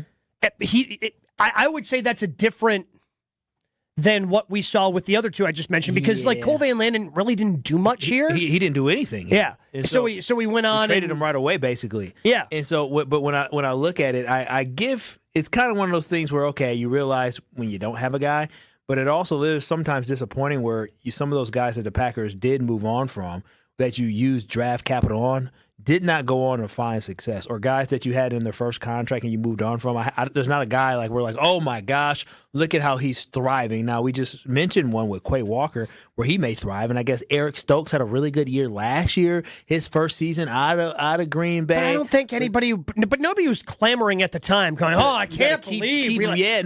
Eric Stokes didn't break up a pass his last 3 years in Green Bay. It was bad. It's insane. There hasn't been any guys the one that got away. Right? Yeah. And maybe Kingsley Anibari might be the guy this year where we might say, oh, man. Because I think for us, or at least for me, when I saw Kingsley play last year, I understand Kingsley had a role, and I think he excelled at that role. Rashawn Gary, we had much more expectations for, so whenever we saw Kingsley make plays, we're like, oh my gosh, he's making plays, but Rashawn Gary isn't making these plays. But they had different level of expectations. But that might be a guy that we move on from, and we're thinking, it would be nice to maybe have him back. Yeah, I guess when it comes to Kingsley, for the money that he got, I'm $10 million or 12? 10. 10, yeah. I think that somebody led by the name of Brenton Cox Jr., who was pretty good 2 years ago, spent most of last year injured, a lot cheaper, and I think he can fill that role. I mean, like you said, Kingsley was a role guy. I don't see Kingsley as a future starter. No. Guy getting 12 sacks a year. Oh, no. So if he did, boy, that would hurt. Yeah, that would hurt. Because that'd be more than what Rashawn Gary ever got in a year. Oh, that's true. But I just don't see that for him. And so when you have a role guy like that and you're paying Jordan Love what you're paying him, you're paying Micah Parsons, you're going to want to pay Tucker Kraft, you already paid Zach Tom, and you're probably going to want to pay Christian Watson. And when you have these other guys that you want to pay, those role players are the ones that end up getting sacrificed, and you've got to be able to replace them with either guys you have in the roster, like a Brenton Cox Jr., or you have to be able to go and replace them in the draft. I guess that's the way I look at Kingsley Anibari. Yeah, and again, that's why when I look at these draft classes and we moved on, I think that is something that has been a little bit of a problem because you've been able to keep your guys that have been productive, but the problem the Packers have is they don't have a large enough number of guys that have been super productive that Goody felt like he had to keep. And so when you look at this class of that 2022 draft class and you're saying, okay, you kept Sean Ryan, but Romeo Doubs is gone, Kingsley Anibari is gone, Rasheed Walker is gone, and then the other guys that you kept was a Devontae Wyatt, Christian Watson, Sean Ryan, and Zach Tom. Like, that is a good group, but you ended up drafting in that draft. I think you ended up drafting like 11 guys that year. Yeah. And only 4 staying on your roster. Yeah, but again, the numbers 1.6 that Goody always loves to throw out there? Yeah, it's the average number of guys that you sign from any given draft class. I want to know what the average is for teams that win Super Bowls. Because using the average of the NFL, there's a lot of bad in the NFL. I don't care what the bottom is doing. I want to know what the average is for the top.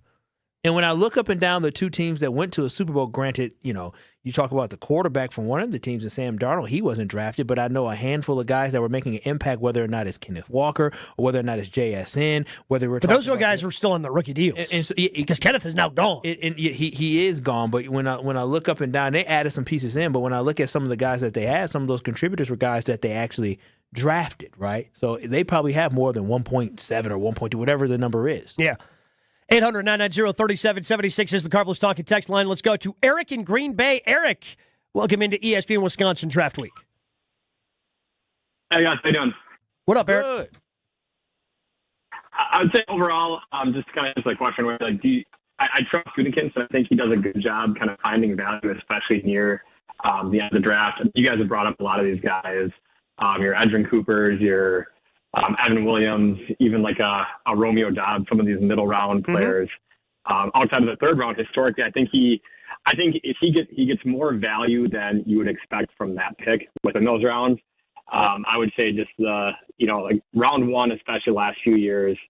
Some of these guys really haven't. You can't say Quay Walker is a bust or Devontae Wyatt's a bust, but I don't think they've necessarily fully lived up to the expectation, or at least overachieved and kind of hit that star potential like you would. I think that's fair for a first round pick. Yeah, I think that's fair, Eric. And I think honestly that has been my issue with Goody, is from the longest time, I guess ever since the transition away from Aaron, my biggest issue with this team has been: do they have enough blue chippers? Is there enough top end talent in order to win a Super Bowl? And last year, I started to feeling like the answer was yes. Yeah. And it helps when you make the trade for Micah. But, you're starting to feel a little bit better more and more, I would say, about Jordan Love, that he's, a top-end performer. I still think he has room to grow, certainly. but I'm feeling you. I think everybody in that's a Packers fan feels better about Jordan. Micah is at worst the second best pass rusher in football. Mm-hmm. At worst. Zach Tom, they just gave a bunch of money to. I think he's really good. I think Tucker Kraft's about to take a step. And so some of these guys haven't taken that step yet. So I'm projecting a little bit. And that's the issue with Goody right now. Like the lack of Pro Bowlers, All Pros, any sort of postseason awards. It's lacking on this roster that he's drafted. The ones that have been recognized are no longer here. Guys like Jair, we've brought up Elton Jenkins. Guys that have been recognized, I guess technically you would have to put Rashawn Gary on that list because technically he went to a Pro Bowl. But in terms, he's drafted a lot of really solid football players. The players he drafted haven't been studs. Now, again, I think if we're a little bit patient, we might see that change a little bit more this year, starting with Tucker Kraft. I mean, yeah, you would hope that, but I think you hit the nail on the head, is that there has not been enough all-pro caliber players that Goody has drafted. And when you don't draft, because that is what it takes. It takes a full team, but it also takes those blue-chip guys.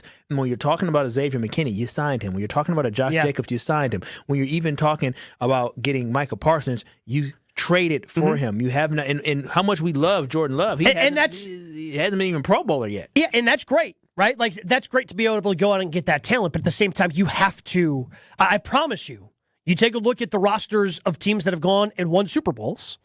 Yeah, they've got supplemental talent that they've hit home runs with, whether it's going out and drafting or going out and signing free agents or trading for players. But they've probably got some guys that are a part of their core.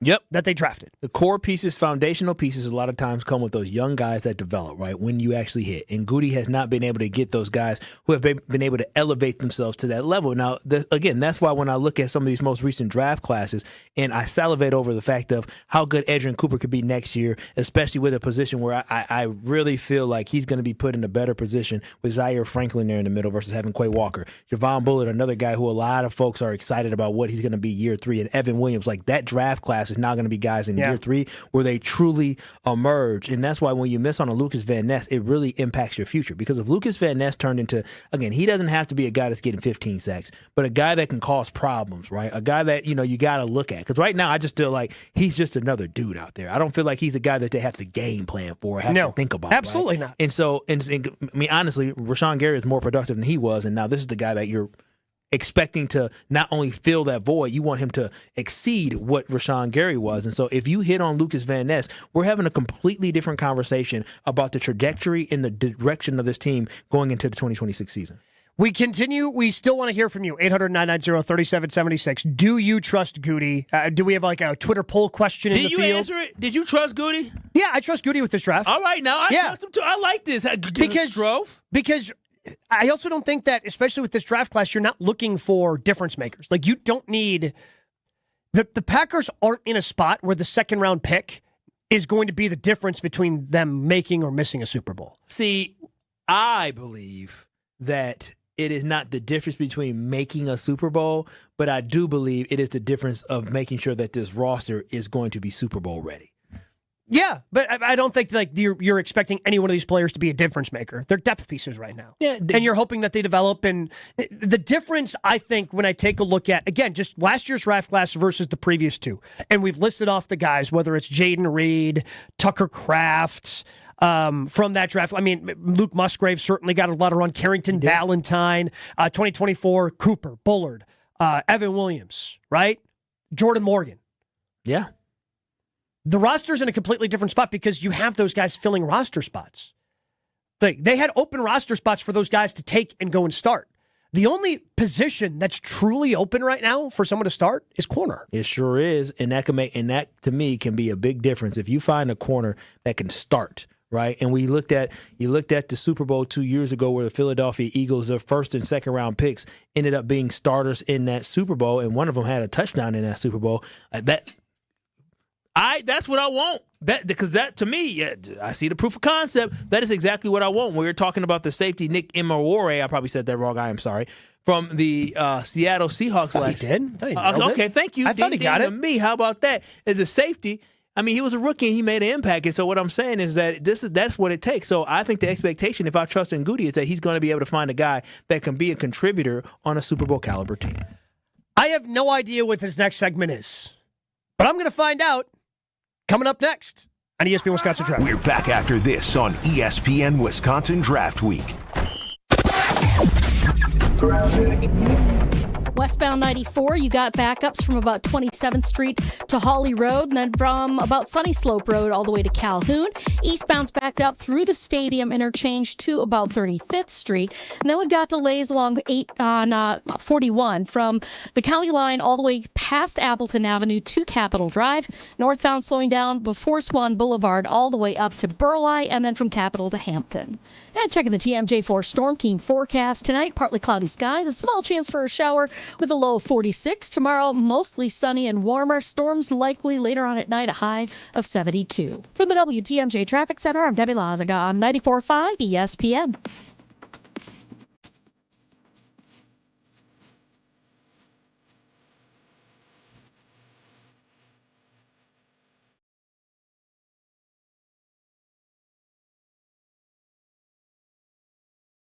How are things at Kessler's Greenfield, Kelly? Fantastic. I heard you have an idea for springtime. I love spring. I have a big collection of new life to show you. New life is a spring thing. Show us.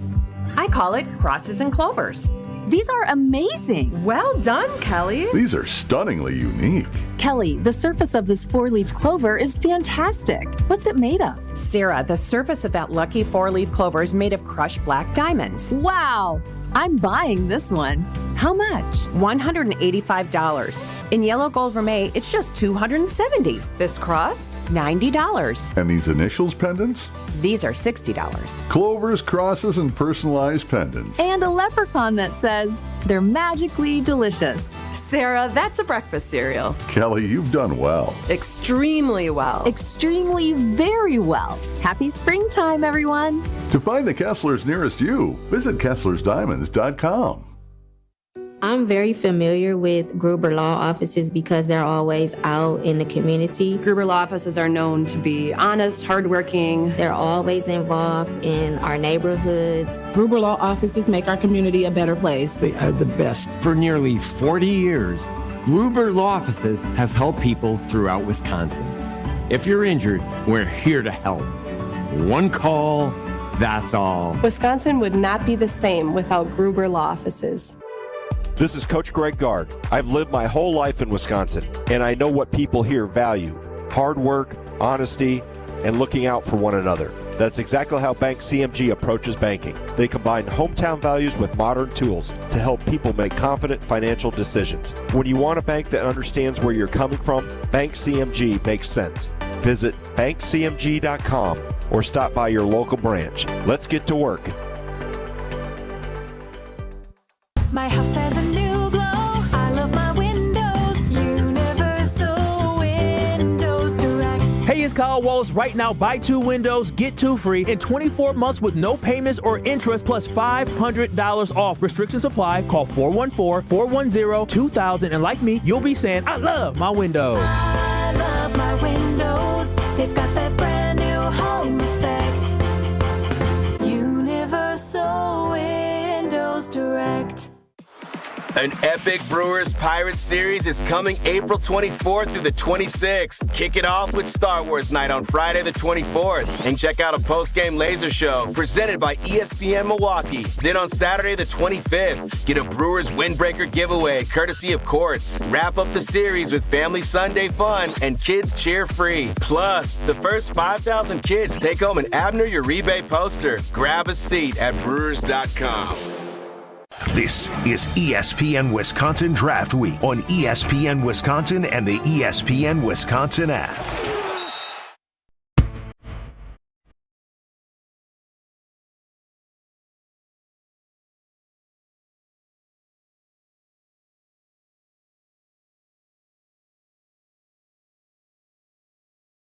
So again, I'm just visiting in the afternoon here. Throughout this week, Ben Brust on vacation, hanging out. I'm Gabe Neitzel, Kyle Wallace, and he's more peaceful. You're much more peaceful. More peaceful. Ben be out here just trying to start stuff. He's just the instigator. I didn't realize how big of an instigator it was until you came around.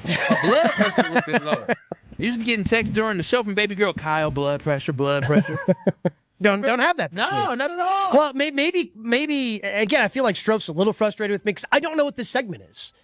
I don't know what Monte Carlo is. I'm only frustrated with you because I'm such a big Gabe Neitzel fan that I go out of my way to listen to Gabe Neitzel whenever he's on the radio. And I thought that was at least, reciprocated. I thought Gabe Neitzel was such a big Alex Strofe fan that he often listened to Alex Strofe. That's what I figured. We're competing with Gabe Neitzel sometimes with ESPN National.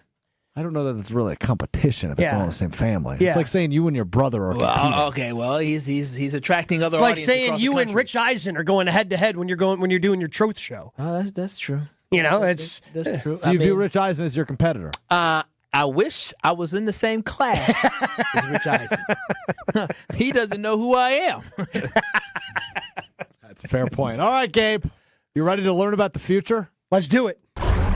There are takes, there are opinions, and then there is math. I'm kind of psychic. It's like I have ESPN or something. 200,000 alternate realities. 200,000 simulations! This eliminates the noise. This simulates the future. This is the Monte Carlo. Monte Carlo time. Gabe, do you know what a Monte Carlo simulation is? No. I believe the only thing I know about Monte Carlo is it is a famous casino. Yep. It was also a brand of a Chevrolet car. That's my man's right there. That's what I said. The SS Monte Carlo. When they told me that, I said, "Oh yeah, I know a Monte Carlo." Didn't Jeff Gordon drive one? Oh yeah, damn right he did. 24 DuPont car. Yeah. So what I am trying to figure out I did not see a Jeff Gordon reference coming from Kyle today, and I love it. Or period, to be real honest with you. Ben's the NASCAR guy around. Yeah, right? Yeah, my NASCAR ended probably 20 years ago. Yeah. Jimmy Johnson. Oh, yeah, Jimmy Johnson. Matt Kenseth winning the last Winston Cup, I believe. Or He's a either Wisconsin guy, right? Yes, Cambridge. he is. Mostly, yeah, exactly. So what a Monte Carlo simulation does, And that's NASCAR Minute. There's your It is. NASCAR The minute. last one you get all year. No, I'm actually trying to figure out the winner of the Daytona 500 today, Kyle. Oh, it was the guy with the Michael Jordan. He won like 3 in a row. Tyler somebody. Okay, we're done with NASCAR. Right? That's his name, right? Yeah. So this is when you plug in specific data points, Gabe. And you Okay. run 200,000 simulations. And you try to figure out what the future will look like. Okay. So what I'm doing today is trying to figure out the most likely position group and the most likely player that the Packers will draft to pick 52 if they draft, assuming they draft to pick 52 on Friday, through 200,000 simulations. Okay. How annoyed are you by the way I'm saying 200,000 simulations? I'm not there yet. Okay, that's good. That's good. So I ran 200,000 simulations. I'm just impressed that he's able to get the voice to do it every single time. It's pretty, it catches on. Yeah, no, I get it. I'm jealous. I don't think you're going to feel that way for a long time. All right. The most likely position group the Packers are to take a look at. Okay. 200,000 simulations is defensive line or edge. Through these 200,000 simulations, 37% of the time they selected a defensive lineman or an edge. And 29% of the time they selected a cornerback. 28% of the time it was offensive line. So those are really the 3 position groups that are very, very likely for the Packers. Defensive line, cornerback, offensive line. There's a slight percentage they select a tight end there, which is I found interesting through the 200,000 simulations. But it's truly a trench defender or edge rusher or a corner or somebody for offensive line depth or to compete for a spot. Now, the most common player is somebody who I referred to earlier this week on Mr. Irrelevant as my guy. In 10.9% of these simulations, Malik Muhammad, the cornerback, is who the Packers take. Now, he's a little bit undersized for what they typically go for, but I would also say Brian Gutekunst has thrown the normal playbook out the window this offseason. He's signing 30-year-olds. He's trading for 30-year-olds. He might go for somebody that he may not typically go for. So despite the fact that most commonly we are seeing that it's in either an edge rusher or defensive tackle through these simulations, the most common player is Malik Muhammad, the cornerback out of Texas, which I find fascinating. Now, another guy, you may have heard of this guy. Okay. You guys familiar with Jennings Dunker, the offensive lineman?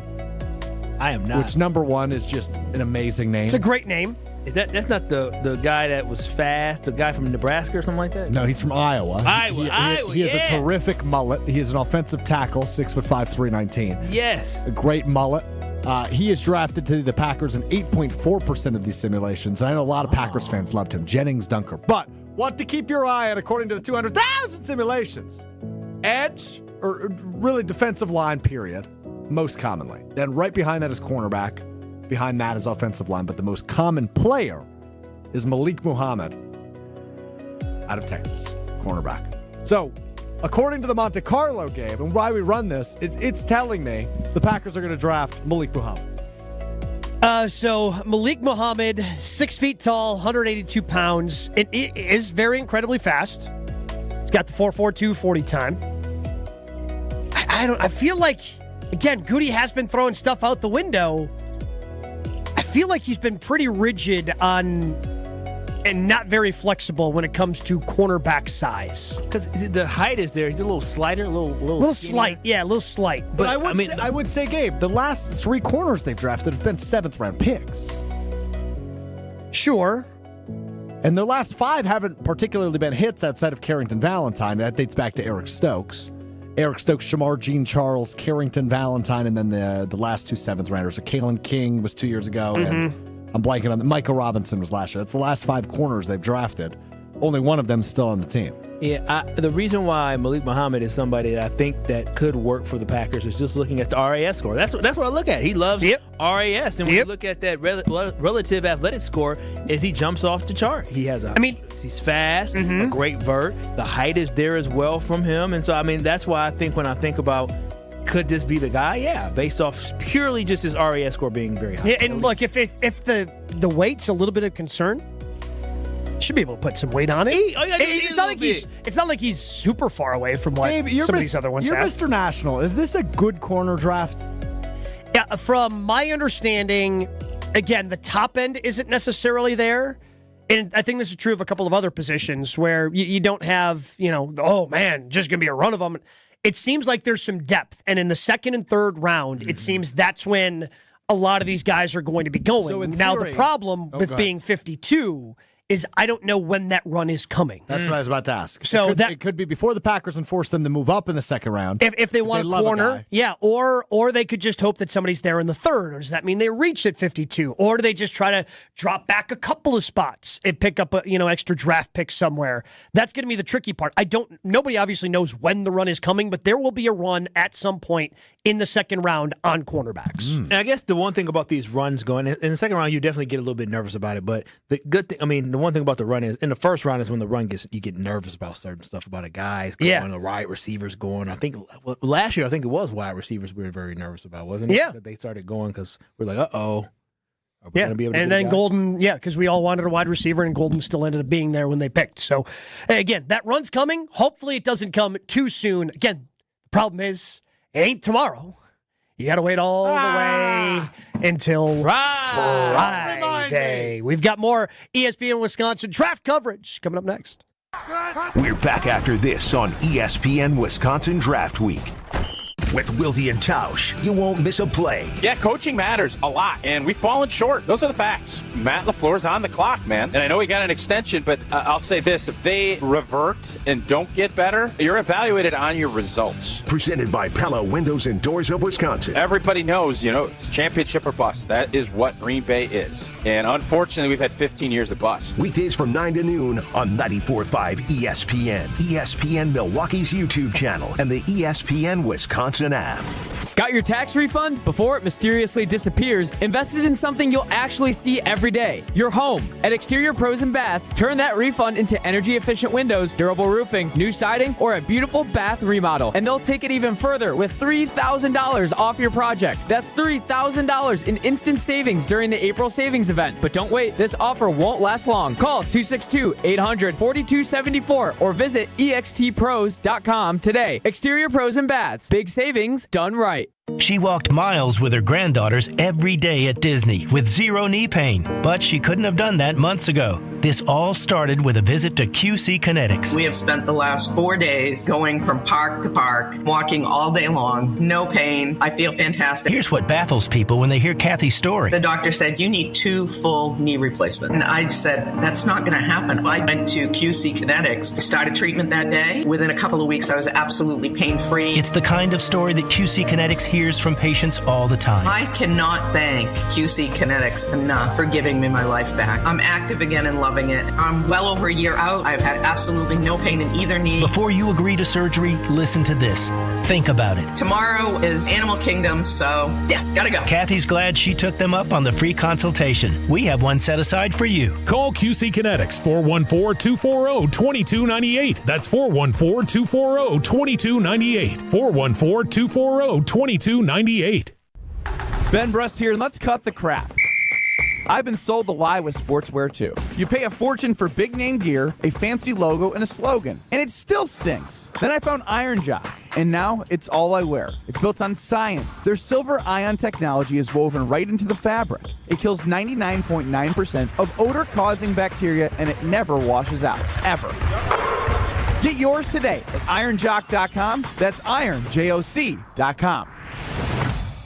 Swing and a miss. It is a career-high 9th strikeout for Riley Peterson. Catch Riley and the Milwaukee Panthers baseball team as they take on Wright State at Franklin Field. The series starts on Friday at 3 p.m. Then bring out the family on Saturday at 2 for Senior Day, featuring a special senior citizen ticket offer and free tailgate blankets. Plus, kids can run the bases and get free tickets. The series concludes on Sunday at 1 p.m. $10 tickets are available at mkepanthers.com. Panther Athletics for the MKE.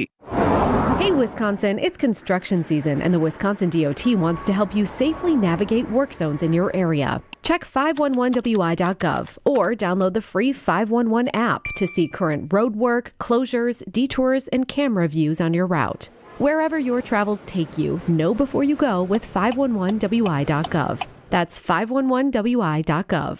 And remember, know before you go. Always park the phone while driving. Sponsored by the Wisconsin DOT. The Island Resort and Casino welcomes you to another unforgettable golf season at Sweetgrass and Sage Run. Beginning in July, stay and play guests can preview the brand new 9-hole Cedar course, inspired by the golden age of golf. At the Island, your golf trip becomes a full resort experience with relaxing spa treatments and exceptional dining to thrilling casino action. Courses open May 1st. Plan your golf adventure today at islandresortgolf.com. This is ESPN Wisconsin Draft Week on ESPN Wisconsin and the ESPN Wisconsin app.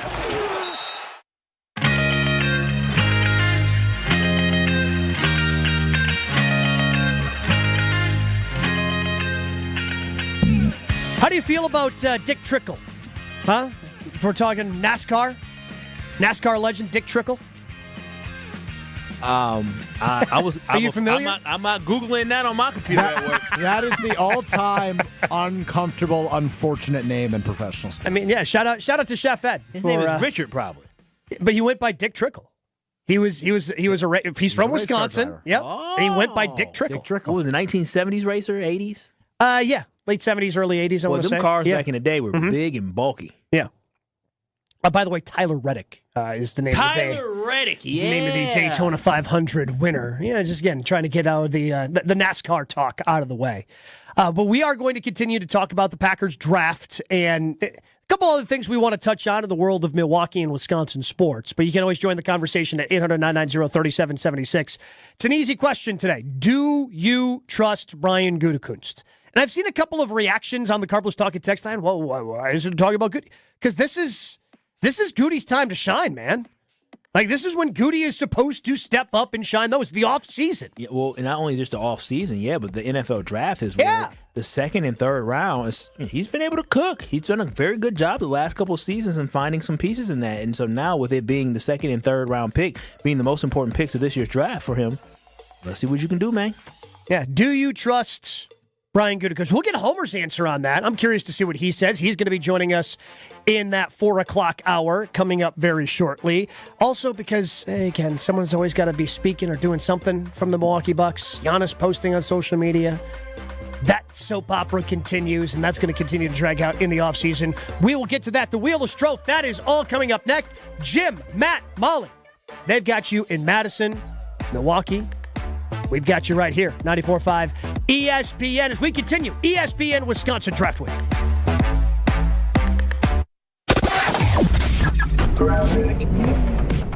We've got delays along southbound 41, pretty much starting at Highway 145 all the way down past Capitol Drive, northbound slowing from Swan Boulevard up past Hampton. Southbound 43, a hefty ride there from Capitol Drive all the way through the Marquette. You're back on the brakes from Beecher down towards the KK River crossing. And then on the bypass heading southbound, you're slow out of the Zoo interchange to Lincoln, back on the brakes from Oklahoma Avenue around the Hale interchange to about 76th. And checking the TMJ4 Storm Team forecast. Tonight, partly cloudy, small chance for a shower, a low of 46. Tomorrow, mostly sunny and warmer. Storms likely later on at night with a high of 72. For the WTMJ Traffic Center, I'm Debbie Lazaga on 94.5 ESPN.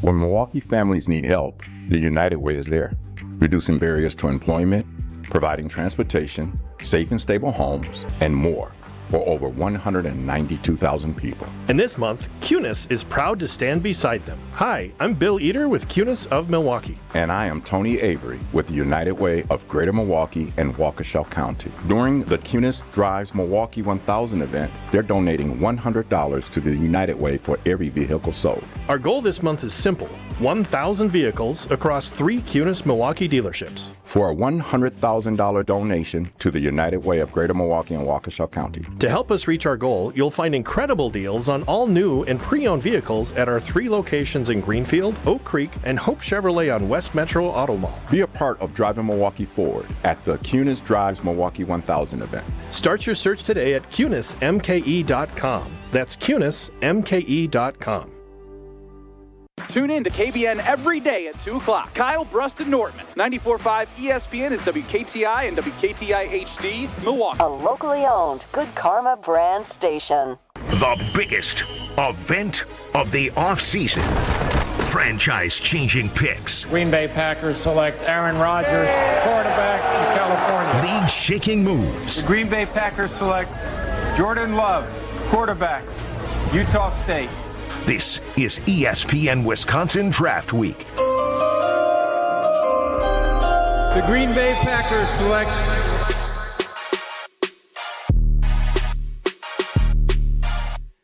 We want to continue to hear from you, 800-990-3776 on the Carbless Talkin' text line. Do you trust Brian Gutekunst?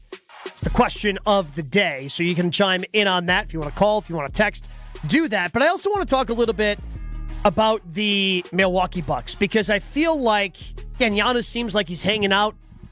Again, I don't think he was expecting to be out of the season being over at this point, at the beginning of the season. It's been a long time since he had this much time at the end of the season in April. It was obvious he was in the trade hotel last night, had sent out a picture from his Instagram account saying the tier district should be hopping right now.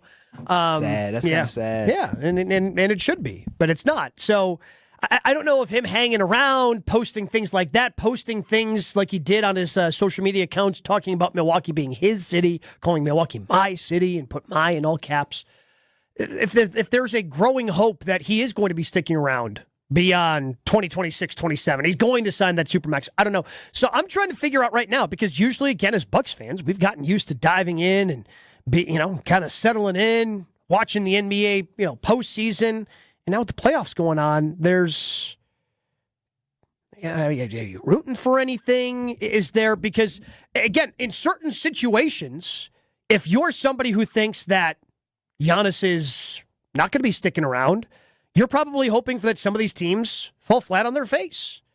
Right? You're probably hoping, hope the Rockets continue. Yeah. They're down 2-0 right now, right? They were probably hoping they would play the Lakers because the Lakers are so beat up right now. You're hoping that the Rockets fall flat on their face because that could be a team that has some good draft capital, young player or two they could throw in for a trade for Giannis. There's somebody that could put together a really good offer, and if they feel like they are a championship team and they're just a Giannis away, maybe they throw you a better offer than what we saw around the trade deadline. Same thing with the San Antonio Spurs. And for the Spurs, they lose, unfortunately, last night after Wemby suffers the concussion. Oh, poor so guy. who knows how long Wemby's going to... Did you see the fall? I saw a highlight quickly of it as I was walking. Just a face plant. Just his head bouncing off the hardwood. Poor guy, and he has to miss at least 48 hours, right? I don't know when their next game is, but I'm assuming. Yeah, I mean, if he goes fully into... Yeah, usually, I mean, but again, I would assume he's out for maybe a week. He could be out for a week. That's bad news. Well, just think about it. I mean, it's the same thing when you get a concussion in the NFL. That's true. You know, a concussion's a concussion. Yes, that's a violent sport, but they're not going to allow you to play with a concussion in the NBA postseason. So, you know, you're looking at the Spurs. Okay, maybe they talk themselves into something.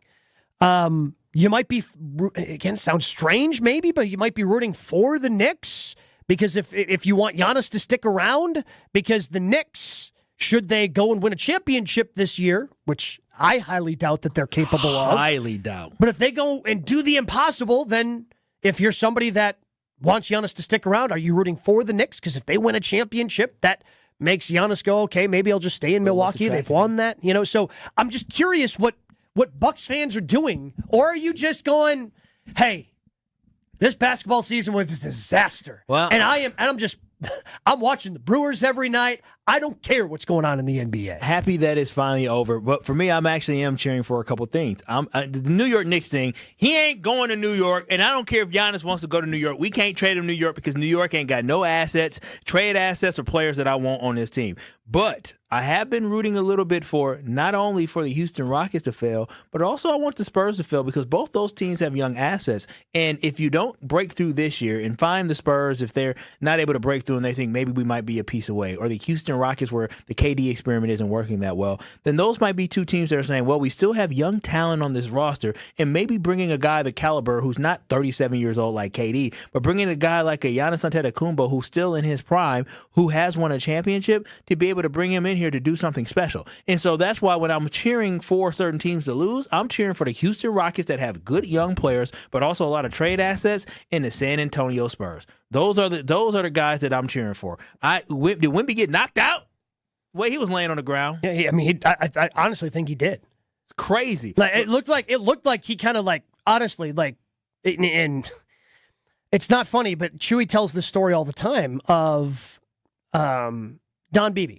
Uh-huh. I think he was in Detroit when they were playing in the 90s and Biebs was on the team. Beebe got hit so hard, he got knocked out, obviously had a concussion, and was snoring on the field. Did they let him come back in and play too? Most certainly did. That's the way it was in the 90s, Kyle. What a deal. He up now. He good. That's the way it was. He said, got him some smelling salts, got him up onto his feet, and yeah, he finished the... And again, it's... But Chewy laughs when he tells the story because, again, it is funny, even though it's not funny that they allowed that guy to continue. But it looked like when Wemby, again, his head hit the floor, it looked like he was, for a couple of seconds, out. Yeah, and so for anybody who is a guy or a gal who loves to look into what can the future look like, what are teams that have certain draft picks, I'm telling you this right now. If you are a Bucks fan like me, and if the Bucks do decide to trade Giannis, there is only one place he should be traded to, and it should be Houston. Houston has everything that you would want. They have young emerging talent. They have like 3 to 4 guys that are good young players that are still under the age of 25. And then they have a lot of draft picks. So whether or not you're going to get a 1 young player and a whole bunch of draft picks, or 2 young players and a couple draft, less than, maybe 1 or 2 draft picks, the Houston Rockets are the perfect match for the Milwaukee Bucks, and that's why you should be rooting against them to lose. You should be hoping that they lose to the Los Angeles Lakers, where they say, we got to add somebody. We got to add a special piece. And with Giannis, when you think about Houston, he wants a coach that's a disciplinarian, somebody that holds people accountable, and a Houston coach will do that. He'll hold people accountable.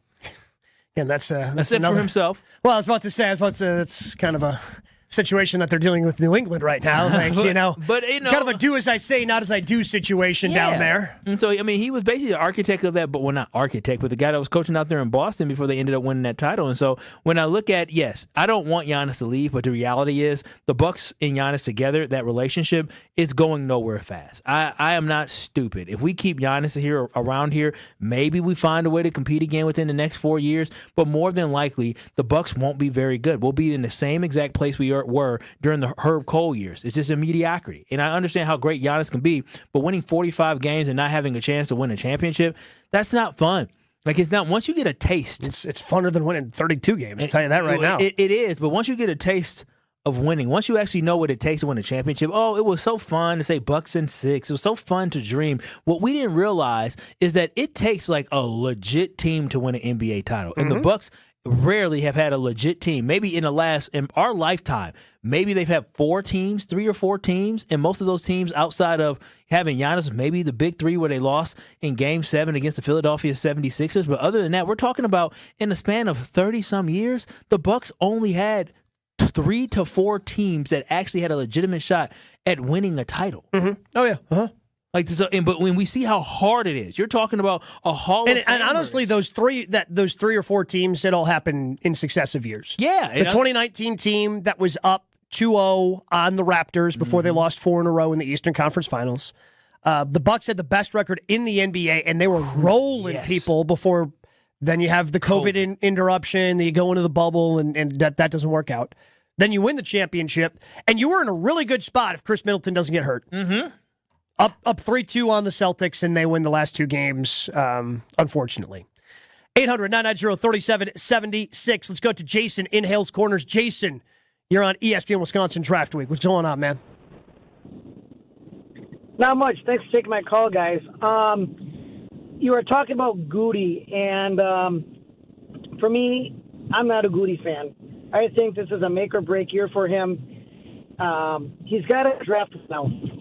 And the way he's been doing things this past offseason is kind of mind-boggling for the man to sit there and say he drafts and then he spits them out like they're like Wait, Jason. So Jason, you're saying you don't like the offseason that the Packers have had this season? No. I'm saying I love the way the offseason that the Packers are having because he's actually bringing players in. But I'm kind of like, what are you doing? You're going against what you tell us as fans. Like, well, I don't know if you're drafting and developing. Well, when you do that, you're not keeping them. And, when I listen to Gabe Jen and Chew in the morning, Chewy is very good at saying, hey, look, he's just getting rid of them. But at the end of the day, I just hope, I know he's going to pull something and do a surprise to everybody. I have a funny hunch he's going to move up in the second round. I think he's going to try to get up into like the upper 30s. Wow. Upper 30s. I know he's going to jump. I think he's going to pull something. Strouf, get ready. I think he's going to pull something. He's going to pull something. I don't trust Goody to save my life, but he's going to pull something to get that guy that he needs for the cornerback position because, dear Lord, we need some help on that area. Yeah. The cornerback, oh, my gosh. We appreciate the call, Jason. That he was all over the place. He loves Goody. He liked the offseason, doesn't like the offseason, trusts Goody, doesn't trust Goody. That's what I was asking him. But, Gabe, coming up next, so we just heard Jason in Hale's Corner, and now his sister, Dirty Diana and McGuanago, is joining us. We got Dirty D on the line? I am not related to Jason. Yes, I am not related to that man in Hale's Corner. Don't they sound exactly the same? Where you guys get that from? No, they don't. Dirty D, I got your back. I am not related. I'm not related to that man. You don't know that, but Dirty anyhow, D. that's not the reason. Y'all sound like twins. I know for a fact that I'm not related. I know You I'm don't know related for to a fact. Yes, she does. No, listen, She knows her family tree. No, we all got. Listen, I got so many kinfolk around Milwaukee. I don't even know I had. Yeah, okay. But that's not the reason why I called. Kyle, I don't want to hear any more trade talk out of your mouth about Giannis. I didn't start it. Giannis did. Giannis was talking about that too, Dirty D. No. Yeah. Giannis ain't going nowhere.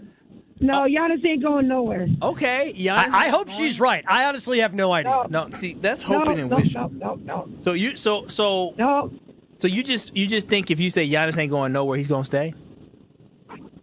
No, see, to me, I would rather lose with him than without of him. I agree with Dirty D. on another team. I like that. And you know what's so sad about I agree with her. I 100% agree with her. Like, I would rather have Giannis and just have the team go down than not have Giannis, because I don't have any hope. With Giannis, I got hope. Selfish. You two. Damn right. Gabe, Damn I expected more from you. Should Dirty D. That's on you. Not so much. Well, listen, we may want to lose with Giannis, but we want to see Giannis. He is 31, 32 years old, and we're going to just let him rot. He still has a good 3 to 4 seasons left in him, and we're going to have him rot here in Milwaukee chasing things that won't happen.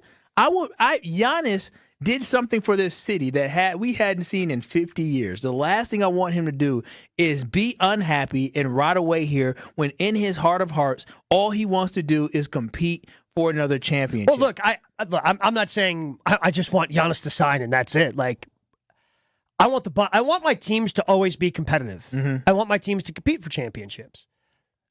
The only way the Bucks have a chance to compete for a championship in the next 4 years is with Giannis Antetokounmpo. Like, they trade him away, that's it, Kyle. It is going to be not even years of mediocrity. It's going to be below mediocre. I mean, this year was so rough because we expected them to maybe do something only because there were so many injuries in the Eastern Conference. East was so weak. Where you just felt like, okay, we still have our guy, right? Like, we don't have Dame, but all right, we got Miles Turner. So we thought maybe, just maybe, this team, if they can get a top 4 seed and, maybe something can happen. But this season went worse than anyone could have ever imagined. And I shouldn't say the only person, but what we do know is Giannis has a foresight when he looked at this roster, because he's been around. He knew last year, before the season even started, that is why he said, hey, maybe we should explore a potential change where I'm going somewhere else, because he saw how bad this roster was going to be. Yeah, but here's the thing. I look at this roster. I'm not saying it's championship level, Kyle. Ooh, it's 32 games. That's all. It's better than 32 wins. Yeah, but I mean, it's a lot better than 32 42? wins. Yeah, this team should have made the playoffs. Okay, but you get a decent enough coach in here. You make some improvements. Again, I'm not saying you're a championship caliber next year, but that's what it's about. But here's the thing. Here's the dirty secret. Whatever Houston gives up, it's going to be a pretty similar spot. He ain't winning a title in Houston. I believe in Giannis. I think Giannis, with some of the young talent that they have, if you're talking about only, but they got to give up some of that young talent in order to get Giannis. In a way, again, if they only got to give up one of those guys, the only place I think he could actually go and win a championship is San Antonio. Like, if San Antonio if you get Wemby and Giannis, that'd be outrageous. I mean, I don't know how all that works, but a lot of arms, coming at you. Yeah, and defense, real tough to get to the rim against that team. Yeah. And be able to finish at the rim. But I think that's the only place, because it feels like they're on the verge of getting there. I just don't think that Houston would, because what you would have to give it. Same thing with, like, if he goes to New York, he's not winning a championship with the Knicks. No, but we'll gut him, but they don't have anything that you want to gut. When you make a trade, that's the problem. When you're trading Giannis, and again, sorry, Dirty D, I'm just going to let y'all know the trade is dang near inevitable. I know how much Giannis and how much he's going through it with he's posting on social media. You're talking about my city and the Deer District should be packed right now. Like, I understand that, because he's going through the coping mechanism of understanding that the run may be over. So he's just taking it all in, and he still appreciates and loves the city forever. But at the end of the day, they ain't winning none without Giannis. And when you trade Giannis, the key should be getting a young player in picks. Like, don't trade him anywhere he wants. Like, if he says, I want to go to New York, you say no thank. I mean, no. Like, no. You would have to get a third team involved. For the money? Well, not for money, but I mean, the Knicks don't have any picks. Oh, you're talking about with the Knicks? Yeah, that's what I'm saying. Yeah, with the Knicks, you would have to get a third team involved. The Houston Rockets they got other people's picks. Yeah, there's a year coming up here where they get two different teams. They get to choose: do we want their picks, or we want to keep our pick and take that? Like, that's what you need. You need a team with assets and a team that is hungry, a team that is thirsty, a team that thinks that they are one superstar away. When I look at that Houston Rockets roster, there is somebody that believes that, and I believe that it will be a perfect match for both, because I want Giannis to win a title. Like, I am going to cheer for Giannis if he's in Milwaukee or if he's somewhere else, because what he did for this city is completely unmatched. Yes, Kareem helped his team win a title, but the team was barely in the NBA at that time. They just got to the NBA. What is happening, what he did for us, it took 50 years for us to get back to the pinnacle and winning the Larry O'Brien Trophy. The last 10 tweets in my mentions all feature Alex Strofe. Bro. So we are going to be featuring Alex Strofe with the Wheel of Strofe. See, I know that one. I know that segment. Wheel of Strofe. Good old Strophe. We get to that coming up next. We're back after this on ESPN Wisconsin Draft Week. Southbound on 41, still kind of a heavy ride from Highway 145 all the way down to Capitol. The northbound side slowing down from Mayfair Road all the way up to Silver Spring. Southbound 43, also a heavy ride from Capitol Drive down through the Marquette. Does not really let up until you get just past Chase Avenue. The northbound side is slowing down from the base of the high-rise bridge all the way to North Avenue. And then on westbound 94, you've got backups from 27th Street to Hawley Road, eastbound from 70th Street all the way to 35th. And checking the TMJ4 Storm Team forecast. Tonight, partly cloudy, small chance for a shower, a low of 46. Tomorrow, mostly sunny and warmer. Storms likely later on at night with a high of 72. Weather's brought to you by Infinity Exteriors, dedicated to saving our communities from unscrupulous contractors. Mother Nature can be unpredictable. Your roof, siding, and windows shouldn't be. We install peace of mind with transparency and quality guaranteed. Visit infinityexteriors.com. From the WTMJ Traffic Center, I'm Debbie Lazaga on 94.5 ESPN.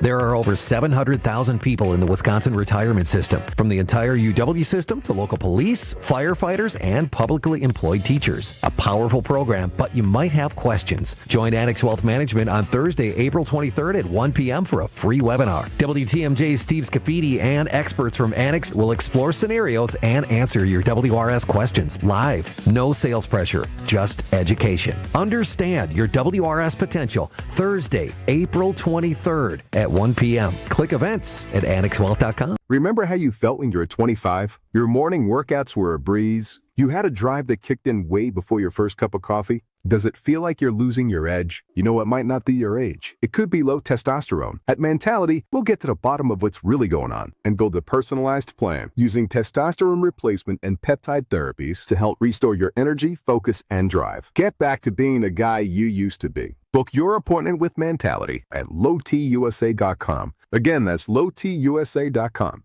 Do you know the secret to losing up to 1 pound of fat every day? At Milwaukee Weight Loss, we know the secret. Our doctor-developed, easy-to-follow weight loss program helps you lose weight fast, naturally and safely, and with no drugs or injections with risk of serious side effects, no prepackaged meals, bars, shakes, and no exercising required. Our program helps reset your metabolism so you can keep the weight off for good with a coach for ongoing support. Our program costs up to half as much and works up to twice as fast as most other programs. Go to MilwaukeeWeightLoss.com to schedule your free consultation. Homer here for Milwaukee Weight Loss. Been on the journey since January, over 3 months, down 26 pounds today. If you're looking for a safe and easy program that will actually help you keep the weight off, this is it. Many patients lose 20 to 30 pounds in a month or two. That's up to £1 pound per day. And for a limited time, get $200 off with the spring special. Book your free consultation at MilwaukeeWeightLoss.com. That's MilwaukeeWeightLoss.com. Results may vary. Look, it's Jake from our store in Kenosha. Hi, Monica. Hi, Sarah. Hi, Rick. Your email said you had a big surprise. Look and tell me what you see. Wow, I see 9 perfect examples of the classic diamond solitaire engagement ring. They're gorgeous. These rings are exactly what people imagine when they hear the words engagement ring. Monica, do you think it will always be like that? Evermore. That long? And each of these is 3/4 of a carat. $998. Unbelievable. So how much do we sell them for? That is how much we sell them for. Can we do that? We're the largest employee-owned jewelry company in America, Rick. We can do anything we want. But for how long? Evermore. People can choose any of the 9 most popular style solitaires, 3/4 of a carat, and each of them was created in the heart of a miniature star. 5 different diamond shapes, 2 colors of gold. Evermore, just $998. Or $14.98 with 1 carat diamond center with diamonds on the side. Learn more at KesslersDiamonds.com. You're listening to ESPN Wisconsin Draft Week on ESPN Wisconsin and the ESPN Wisconsin app.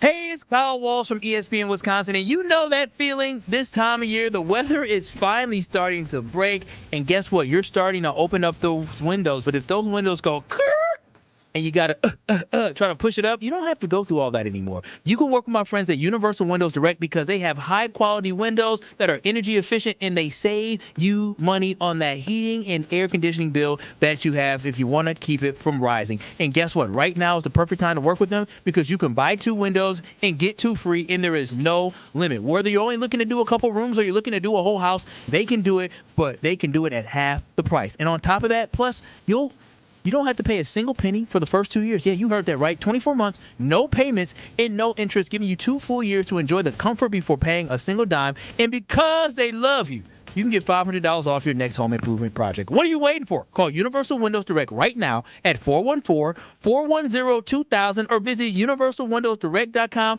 to schedule your free in-home visit. And you ain't got to thank me. Just thank Universal Windows, and like me, you'll be saying, I love my windows.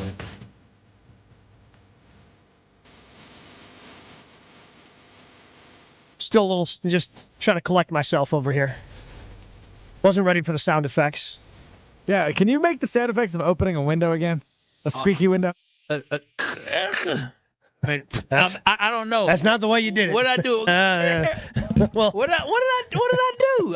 You did the squeakiness, and then you tried to open it, and it sounded interesting. I said, ugh. Yeah, a few times. Okay, well, I'm just, I don't know. Maybe they open up the windows a little bit differently at the Wallace house. So I don't know. Hey, listen, y'all at my grandma's house, my grandma, 414 Milwaukee, them old lead windows and paint around there. Sure? Sometimes What's that sound like? If you didn't, and then you, yeah, you gotta really try to work to get it open. And yeah, then you gotta really force it down. Sometimes the windows be so, they be closed so long at grandma's house. You had to get it like a actual, what is that? The Sharpie thing? What is that? The knife, X-Acto knife. Yeah. You gotta hit the sides, get it open.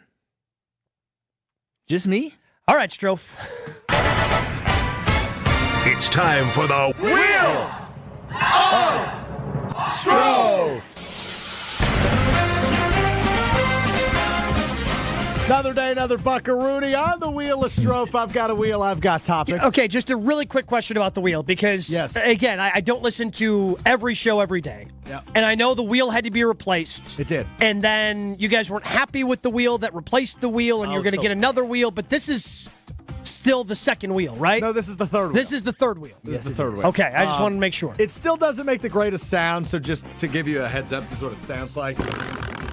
But it's much better than Wheel 2. Yeah, okay. That made no sound. Wheel 2 was bad. Wheel 2 was real bad. Okay. So this is it looks like it's a pretty smooth wheel. And it's not, the quality looks good. So props to me. We put it together because you had some struggles. I had to help you a little No, that was Wheel 2. Wheel 3 was all me. Okay, all right, if you say so. All right, the one rule you need to know, Gabe, is if it lands on red, me and Kyle do need to leave for a moment to do 15 push-ups. Okay. So you may need to stall if it lands on red. That's fine. All right, here we go. A little fat, push-ups, a little bit longer. Uh-oh. Why? Almost had a red there. He hates working out. Hates it. Are you still working out on a regular basis? I went yesterday. Okay. I'm gonna go. How many times a week are you going? Well, it's been a bad few weeks. It's been a bad couple of weeks. The combine he did only happened like 6 weeks ago, and he already quit. I'm at 20 workouts since the combine, though. I feel, which is good. Again, I did shame Strofe. I will say, I'm not going to shame you for working out, but I did shame you for not showing up for Will on day one. I understand. That deserves to be shamed. I felt like that should have been shamed. Pathetic. Somebody was willing to help you, and then you bailed He out. went 2 weeks without working out. Well, that's not true. I went once each week. No, you didn't go last week. Oh, I didn't go last week. You're right. Another thing he loves to do, he loves to lie. He said, yeah, I went once each week. Wait a minute. No, I didn't. He loves to lie. Well, I went once the week before, and I've gone once this week. So that's not 2 weeks. So But I did miss an entire week. Okay, go ahead. All right, so speaking of shaming Alex Strofe, this clip making its rounds on social media again. The Chicago Bears select Colston Loveland, tight end, Michigan. So they go tight end, but it's not Tyler Warren. I'm glad they did that. Wow. Yeah, that is so good. I like that. The three of us up in Green Bay last year. Now he's trying to drag you into it now. Well, I mean, my voice is on the clip. So is Just doing yours, your Kyle. job. So is yours, Kyle. I mean, thank goodness you were laughing because I'm glad I didn't say, I mean, you didn't say anything positive about the pick. I didn't. I still stand by. I think it was a fine pick now, but I still think Tyler Warren's better. Now, we're going to have another opportunity to laugh at the Bears, hopefully, coming up on Friday, as legendary Pittsburgh company Heinz has announced they are collaborating with the draft to crown Mr. 57. The 57th pick in the NFL draft will get a lifetime supply of Heinz ketchup and a red jacket. Guess who was pick 57, Kyle? The toilet bowl to the south? The city that hates ketchup. The Chicago Bears hold pick 57. They got to make some decisions now, don't they? They kind of got to trade out of that pick, don't they? Or they either have to trade out of the pick, or if they make the pick, are they going to support their guy, support ketchup, or are they going to turn on him right away? That's the interesting Like, if one. that guy contractually has to put some ketchup on a hot dog, are they going to turn on him? What do they put on their hot dogs there? Oh, so like a Chicago-style dog's got, it's yellow mustard, but then you've got bright tomato, relish. yes, bright relish. So tomato, sounds pickle. awful. Sounds terrible like the city. Sport peppers. Sport peppers, yeah. Little bit, raw onions. Yes. Raw onions. Little bit of celery salt, and it's got to go on a poppy seed bun. What's That is good? the Chicago-style hot dog. Poppy seeds, don't they make a failed drug test? Kyle, don't do this. Chicago dogs are good. Chicago dogs are good. That sounds gross. Raw onions. I like my onions sauteed or grilled. Ugh, that sounds awful. Awful. I'm not a big onion guy. This. Chicago dogs are really good. You're anti-Chicago. I am anti-Chicago. I'm anti-everything Chicago. I can't really be anti-everything in Chicago. I'm anti-every. I don't even like going to the city. I've literally gone and hung out there maybe once. Yeah, my wife grew up in Chicago, so. Oh, really? Yeah. How often do you get back? From it. Not very, because their family doesn't live there anymore. It's terrible. That's why you don't go back. No, we've had a good time when we've gone down. Okay, we're supposed to poop on Chicago. They're all in our DMs and our mention. Yeah, I understand. And, certain things I will. I will. They think they invented tavern-style pizza. That was invented in Wisconsin. Deep dish pizza. That's awful. But, if something's good, I can't, in order to maintain credibility, I'm not going to lie about a Chicago-style dog. How do you feel about Colston Loveland? It's fine. Good answer. Good answer. It's not Tucker Kraft. Yeah. Good answer. Wheel of Strofe. Oh boy, see you boys later. Wow, we got really close to the red before. Oh, so you guys don't even do them together? You just do them in your separate studios? He doesn't actually do push-ups. That's not true. That is very true. Okay, so Kyle's claiming that he doesn't actually do push-ups, but here's the problem. I can't see because they both disappeared. I can't see. Nobody can see either of them right now, even if you're watching on YouTube, because they just disappear. And someone's got to continue to do the show, so I can't even critique the form of one Alex Strofe. It's pathetic. His form is pathetic. That's all I have. Again, hopefully by doing this, he continues to get better. More and more push-ups. What's pathetic? What's pathetic about my form? I have no idea, Strofe. I couldn't see you, so I can't critique it. Strofe, maybe during the break you come in here and show us how you do your form and push-ups. I've seen it before. It's not good. Gotten better. You worked out once in the last 14 days. I doubt that. How much weight did you push? Because he says push and pull. I don't say that anymore. Oh, okay. How much weight were you as strong as you were before, or did you lose a little bit of it? Yeah, I was as strong as I was before. So did you try bench pressing? No, I only bench press with you. I don't have anybody to spot me during the week. I don't want to die. He needs to be spotted on 65 pounds. Not 65. Now you're lying. 75. Sorry. Let's get back to the wheel. Mesmerizing with the thing in the middle, by the way. Damn it! Wow. There's only 2 red squares on there, or red triangles on there. 3 on the segment. Told you. He's afraid. How many times do we usually spin the wheel of Strofe? He usually does it 3 or 4. Okay, so that's number 3. He's afraid of working out. I'm not afraid of working out. It's just 15 push-ups, man. All right, fine. Kyle, you don't have to do them this time. All right, I won't do it. You don't have a bad shoulder, Gabe. Really? Remember when we were doing the whole baseball thing? Oh, yeah. Yeah, my shoulder's been messed up since then. Since then? Well, yeah, during it, I was throwing it, and all of a sudden, I stopped throwing. I don't know if you recall, I started giving it to, I could catch it, but then I would just pass it over to Will. Yeah, usually you'd give it up to Will, My shoulder hasn't been the same. You've been to a doctor? That's a no. That's a no. The way insurance is set up, I think I know what it is.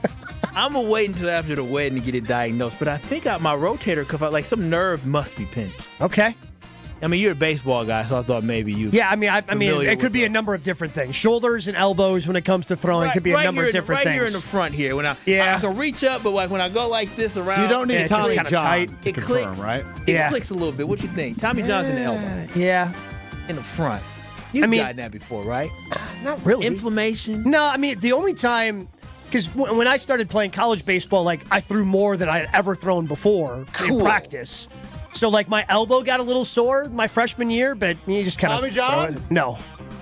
No. But so Brian Balaga's brother needed Tommy John, so I only played 1 year with his brother Bill. Bill was his brother was a great pitcher. Oh, he went. Bill was a great pitcher. Platteville, yeah, his brother Bill was older brother Bill went to Platteville. Yeah, he was a really good player. Oh, I didn't know that. Yeah, he needed Tommy John. But he elected not to get it. Okay, I'm going to spin the wheel one more time. If it lands on red, we're ending the segment. Okay. But I really need to talk to you guys about something. All right. Did you do push-ups? He did. Good for you. Or at least, he at least disappeared behind the desk for approximately the amount of time it would take to do 15 push-ups. He almost got the red again. He was going to die.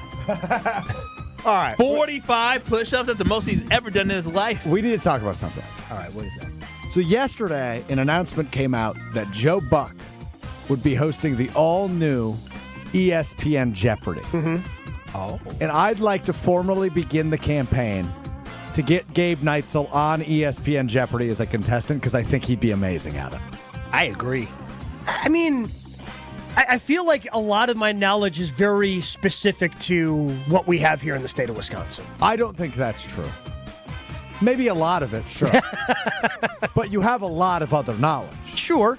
So, if offered, would you go on the inaugural season of ESPN Yeah, Jeopardy? Absolutely. Like, yeah, if there was a spot available, Who sure. are they asking to go on? Just contestants? I'm guessing contestants. Anybody? Here's the problem. As a part-time employee of the Walt Disney Company, I don't know if I would be eligible to participate. But what if they have celebrities on? Like, what if Mina Kimes is a contestant? Well, yeah, Mina Kimes is an actual celebrity. Gabe, you're a celebrity. People hear your voice all the time on national. Gabe, I was driving, listening to WrestleMania coverage on ESPN Radio the other day. Yeah. And guess whose voice came on? Jonathan Zaslow's. No, yours. Well, yeah, it was me and Zaz, but yeah, we were talking about WrestleMania. I was listening to Booker T, and it was like, here's a prediction. Oh, and it was like, yeah. You were Booker T? You were doing a show with Booker T? Booker T does, it's called the Hall of Fame. He has a podcast. Yeah. Yeah, that's it. The 5-time WCW champion, yeah. And so they were doing, he was doing a WrestleMania preview show, so that his producer had asked me if I would send them a couple of different WrestleMania predictions for night 1, night 2. They used your voice on night 1 to talk about one of the biggest matches of the night. What was the biggest match of the night? Was it Randy Orton versus... Yeah, I can't. That was the biggest match. That was the biggest match. My night 1, I was really expecting Liv Morgan and Stephanie Vaquer to really steal the show. Unfortunately, apparently both of them were a little beat up going in, so they didn't get the appropriate time I thought they deserved for their championship. All right, one word, WrestleMania summarized. Corporate. Oh. Good word. When did they start doing 2 days? Recently? It came... Basically, it started like that in the pandemic era. Oh. So, like, they still did WrestleMania in 2020, but they did it with no crowds, and they had eventually set up shop at somewhere in Tampa. I think they're actually using the Rays Stadium. They're using Tropicana, the Trop. That one's in shambles right now. But now it's fine. Now the roof is, but that's where they had kind of set up initially. So they had done a lot of shows there, and they did 2 nights because. Why the hell not? Mm-hmm. Nothing else is going on. Yeah. So why not do 2 nights? And it just kind of came out of the pandemic era of, okay, now we're slowly letting fans in, so let's do 2 nights because then we can still have more fans. And it just has continued to be 2 nights since then. Well, that is fun. I remember the days of In Your House. Oh, baby.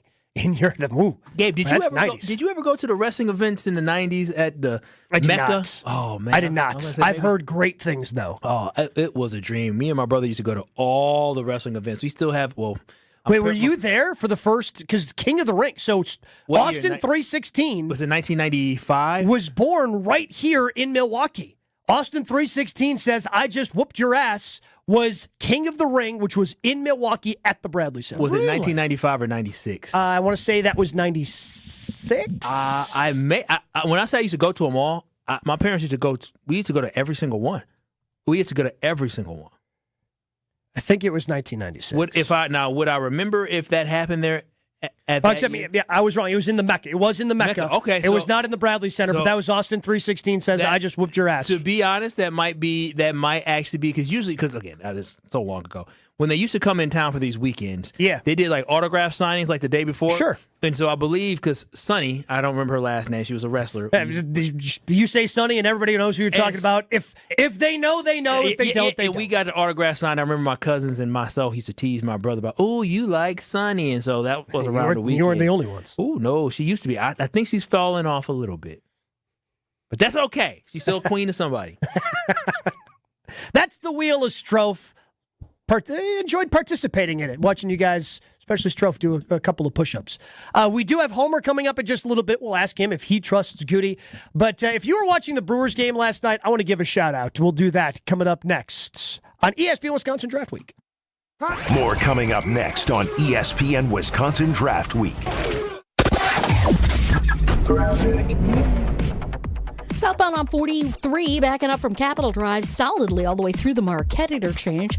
Give yourself tons of time for that area. Southbound on the bypass, slowing from the Zoo interchange down to Lincoln. Back on the brakes from just before Oklahoma Avenue down and around the Hale interchange all the way to Loomis. The westbound side, backing up out of the Mitchell interchange all the way to about 51st Street. Traffic is brought to you by Fisco Auto Body. Call Fisco Auto Body to help with all body repair needs. Fisco, Fisco, Fisco. And checking the TMJ4 Storm Team forecast. Tonight, partly cloudy, small chance for a shower, a low of 46. Tomorrow, mostly sunny and warmer. Storms likely later on at night with a high of 72. From the WTMJ Traffic Center, I'm Debbie Lazga on 94.5 ESPN.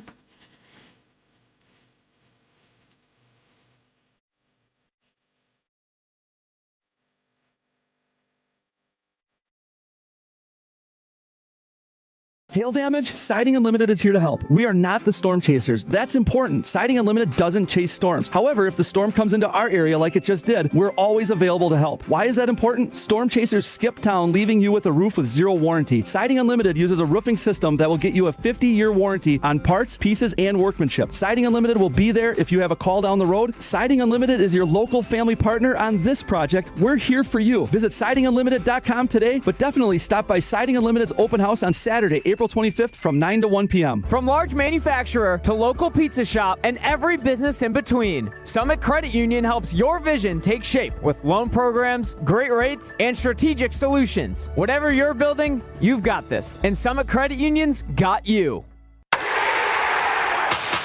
Take it home this April at Potawatomi Casino Hotel Milwaukee. $300,000 is on the line, and you're at bat to win your share. Just play with your rewards card for entries, prize drawings on Thursdays. Plus, your April drawing entries all count toward another prize drawing in June. It's the Base Race Game Show. Only at Potawatomi. More info online. Must be 21 and a rewards member to play. Hey, y'all. It's the Rocket Roger Clemens here. I spent years on the mound giving everything I had, and now I feel every inning in my knees, back, and shoulders. But I didn't want surgery, and I sure didn't want to be sidelined. That's why I turned to QC Kinetics. QC Kinetics Medical Director Dr. Christie and his team use regenerative treatments that help your body heal itself. No surgery, no meds, and no downtime. Whether you're teeing off at the club or chasing the grandkids around, QC Kinetics helps you get back to doing what you love. Call QC Kinetics now and schedule your free consultation. Natural joint pain relief with real results. Don't let the pain slow you down. I didn't, and neither should you. My friends at QC Kinetics, they'll take care of you. Call QC Kinetics today and schedule your free consultation. QC Kinetics. Call QC Kinetics 414-240-2298. That's 414-240-2298. 414-240-2298. Your local bar could be your ticket to a global stage.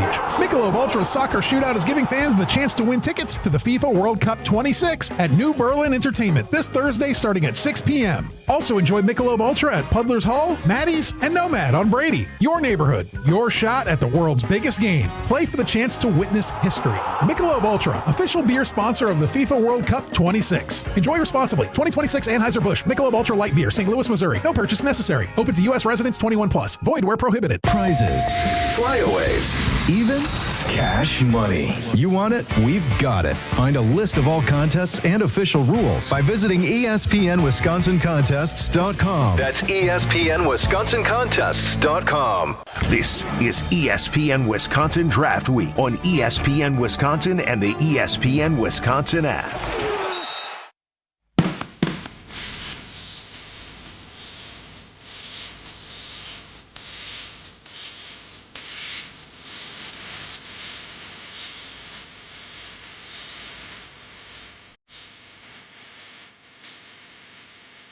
Were either of you guys watching the Brewers last night because they were starting to pour it on late innings in Detroit?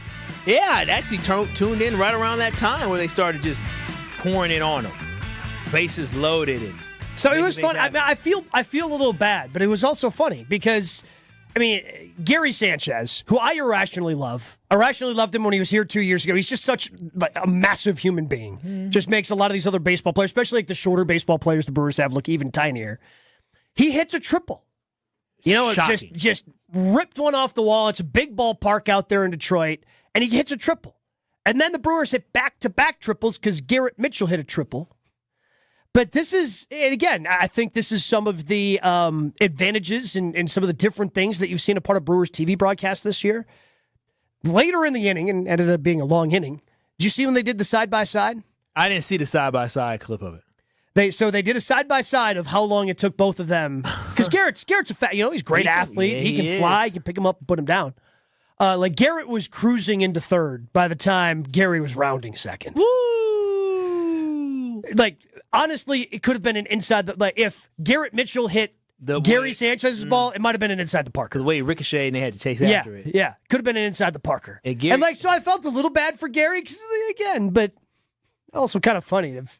Yeah, this big dude ended up, this is how he hit a triple. But it's exciting for him to be able to hit that triple because we know how slow he is. Excuse me, big dude, he's fat. But fat and athletic, Yeah, but he's fat. They could be fat, but there's levels to fat. There's levels to fat. There is fat, sloppy fat, and there's athletic fat. He's athletic fat, just like the NFL guys.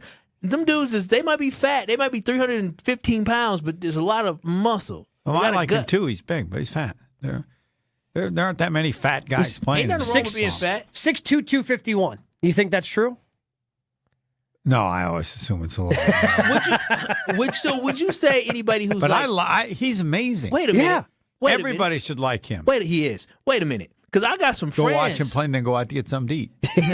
Wait a minute. I know guys who are like 5'9", 5'10", 240, 250, solid, work out. I wouldn't call them fat.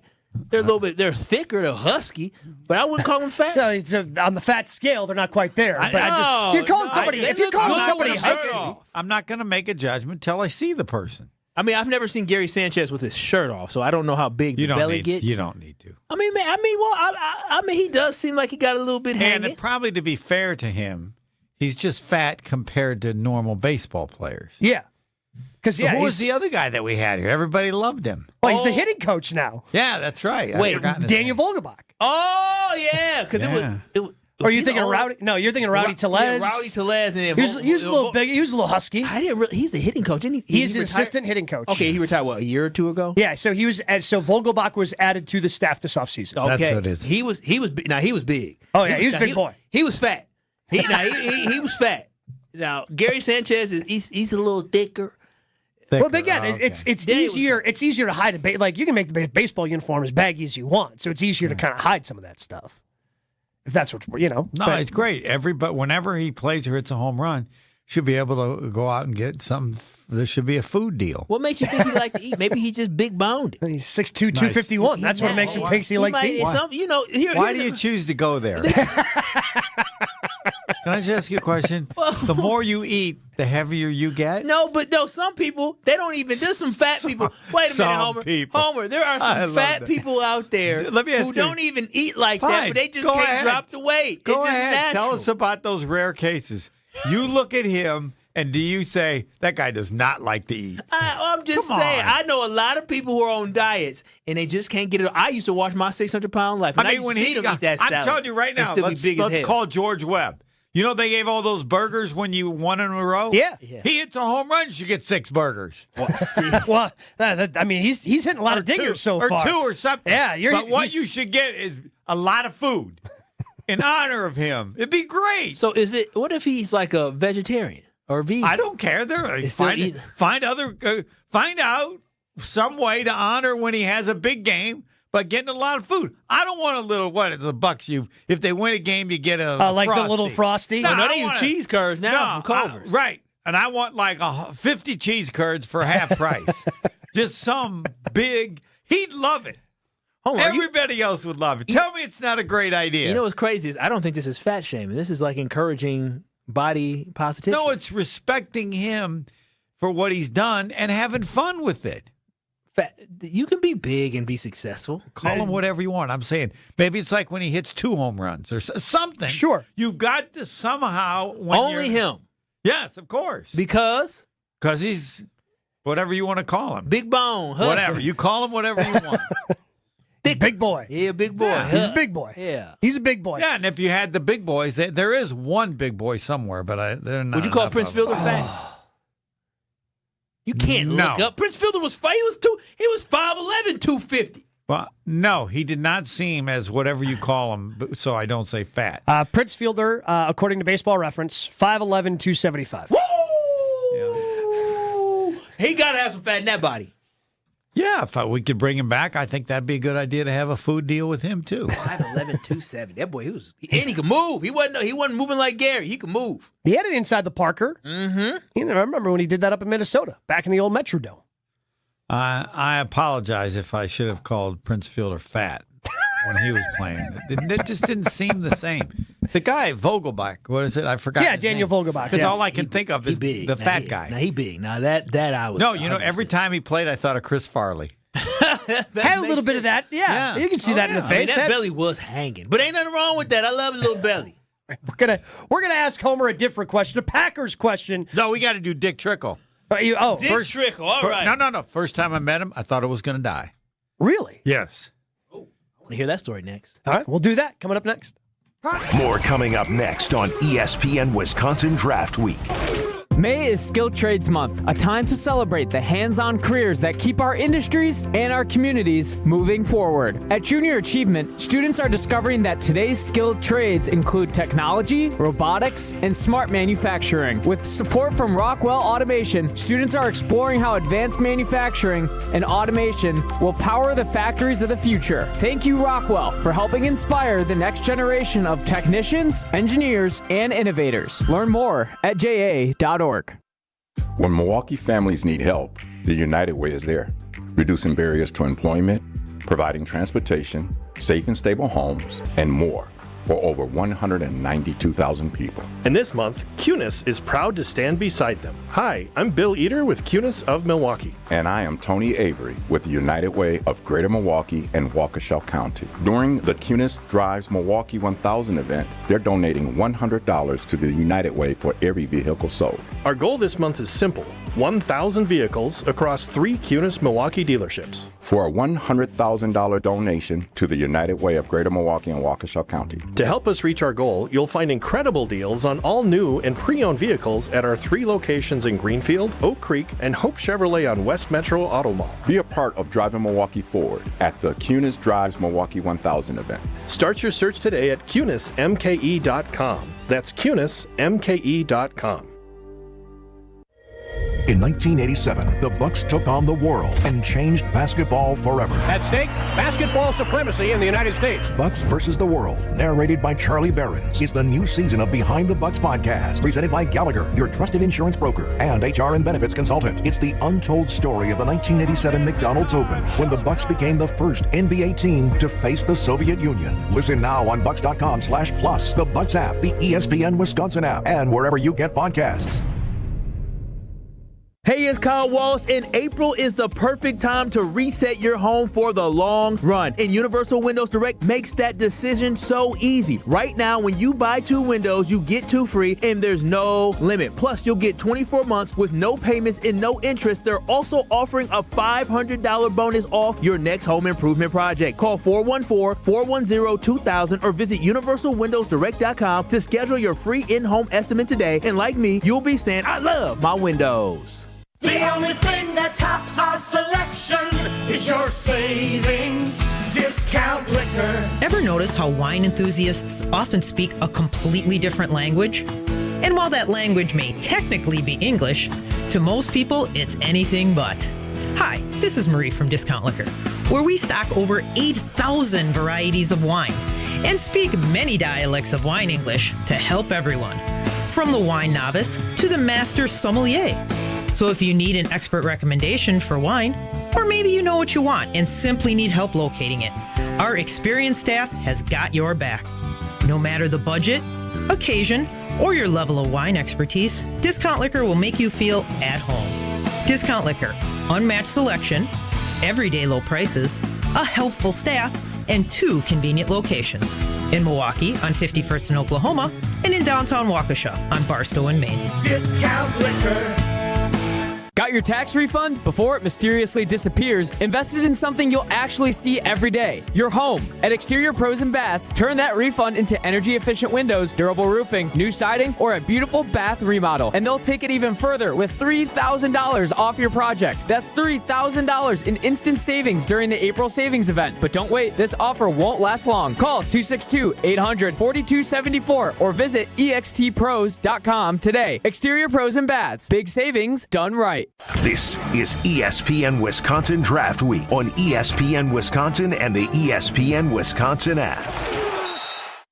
Radio legend. I don't care. I wanted to talk to Brett Musburger. That was for my own personal benefit. I hope other people enjoyed it, but I wish I was Brett Musburger. How about that? Voice of Marquette basketball. Joplin to the basket. Oh, wow. Hammer time. And owner of the most famous catchphrase, at least in this building. Oh, baby, that's sweet. It's time for Uncle Homer. Homer Hour coming up in just a matter of minutes. But NASCAR talk did happen earlier in the show, and Dick Trickle was mentioned. 1983, I moved to Appleton, Wisconsin. They tell me when I get there, you got to go to WIR, Wisconsin International Raceway. I think it was in Kaukauna. Because they're letting the drivers you can get in the car with the driver and drive around. It's just a quarter-mile track. Okay. I'm a little scared because I'd never really gone that fast. Did they sign waivers in the 80s? It's a new job. No, they just let you die. They didn't get another guy to come in from Nebraska. And so I get there, and they say, go into this car. I sit down. I don't ask who the driver is. I don't know anything. He goes, son, you ready to go? I go, sure. He gets a pack of Lucky Strikes? Lucky Strike, yep. Yeah. Gets one, puts it in his mouth, and lights it. And I think, I'm going to die. We're like, what is... Guys smoking before we even get anywhere? And then we go around the track, and if you've never been in it, the dynamics of it are amazing. You never really turn. You just get to the corner, and then you just slide, and the next thing you're going the other way. It's not like an Indy car. So but then when I got done, I went over and go, this guy tried to kill me. And I go, well, true. What do you mean? They didn't even know who I was. Well, first thing we do is he lights up, and they go, the people came around and go, what? You were with Dick Trickle? And I go, no, I was with the guy who tried to kill me. He's lighting up a cigarette. Don't you know who Dick Trickle is? No, all I know is the first thing he did was light a cigarette. No, he's the most famous. Then they all asking me questions. What was it like? What was he getting into? I said, I don't know. After he lit the cigarette and started smoking, I didn't really. Then I find out he had to have a ashtray in his car when he was driving. That's crazy. He's going how fast now?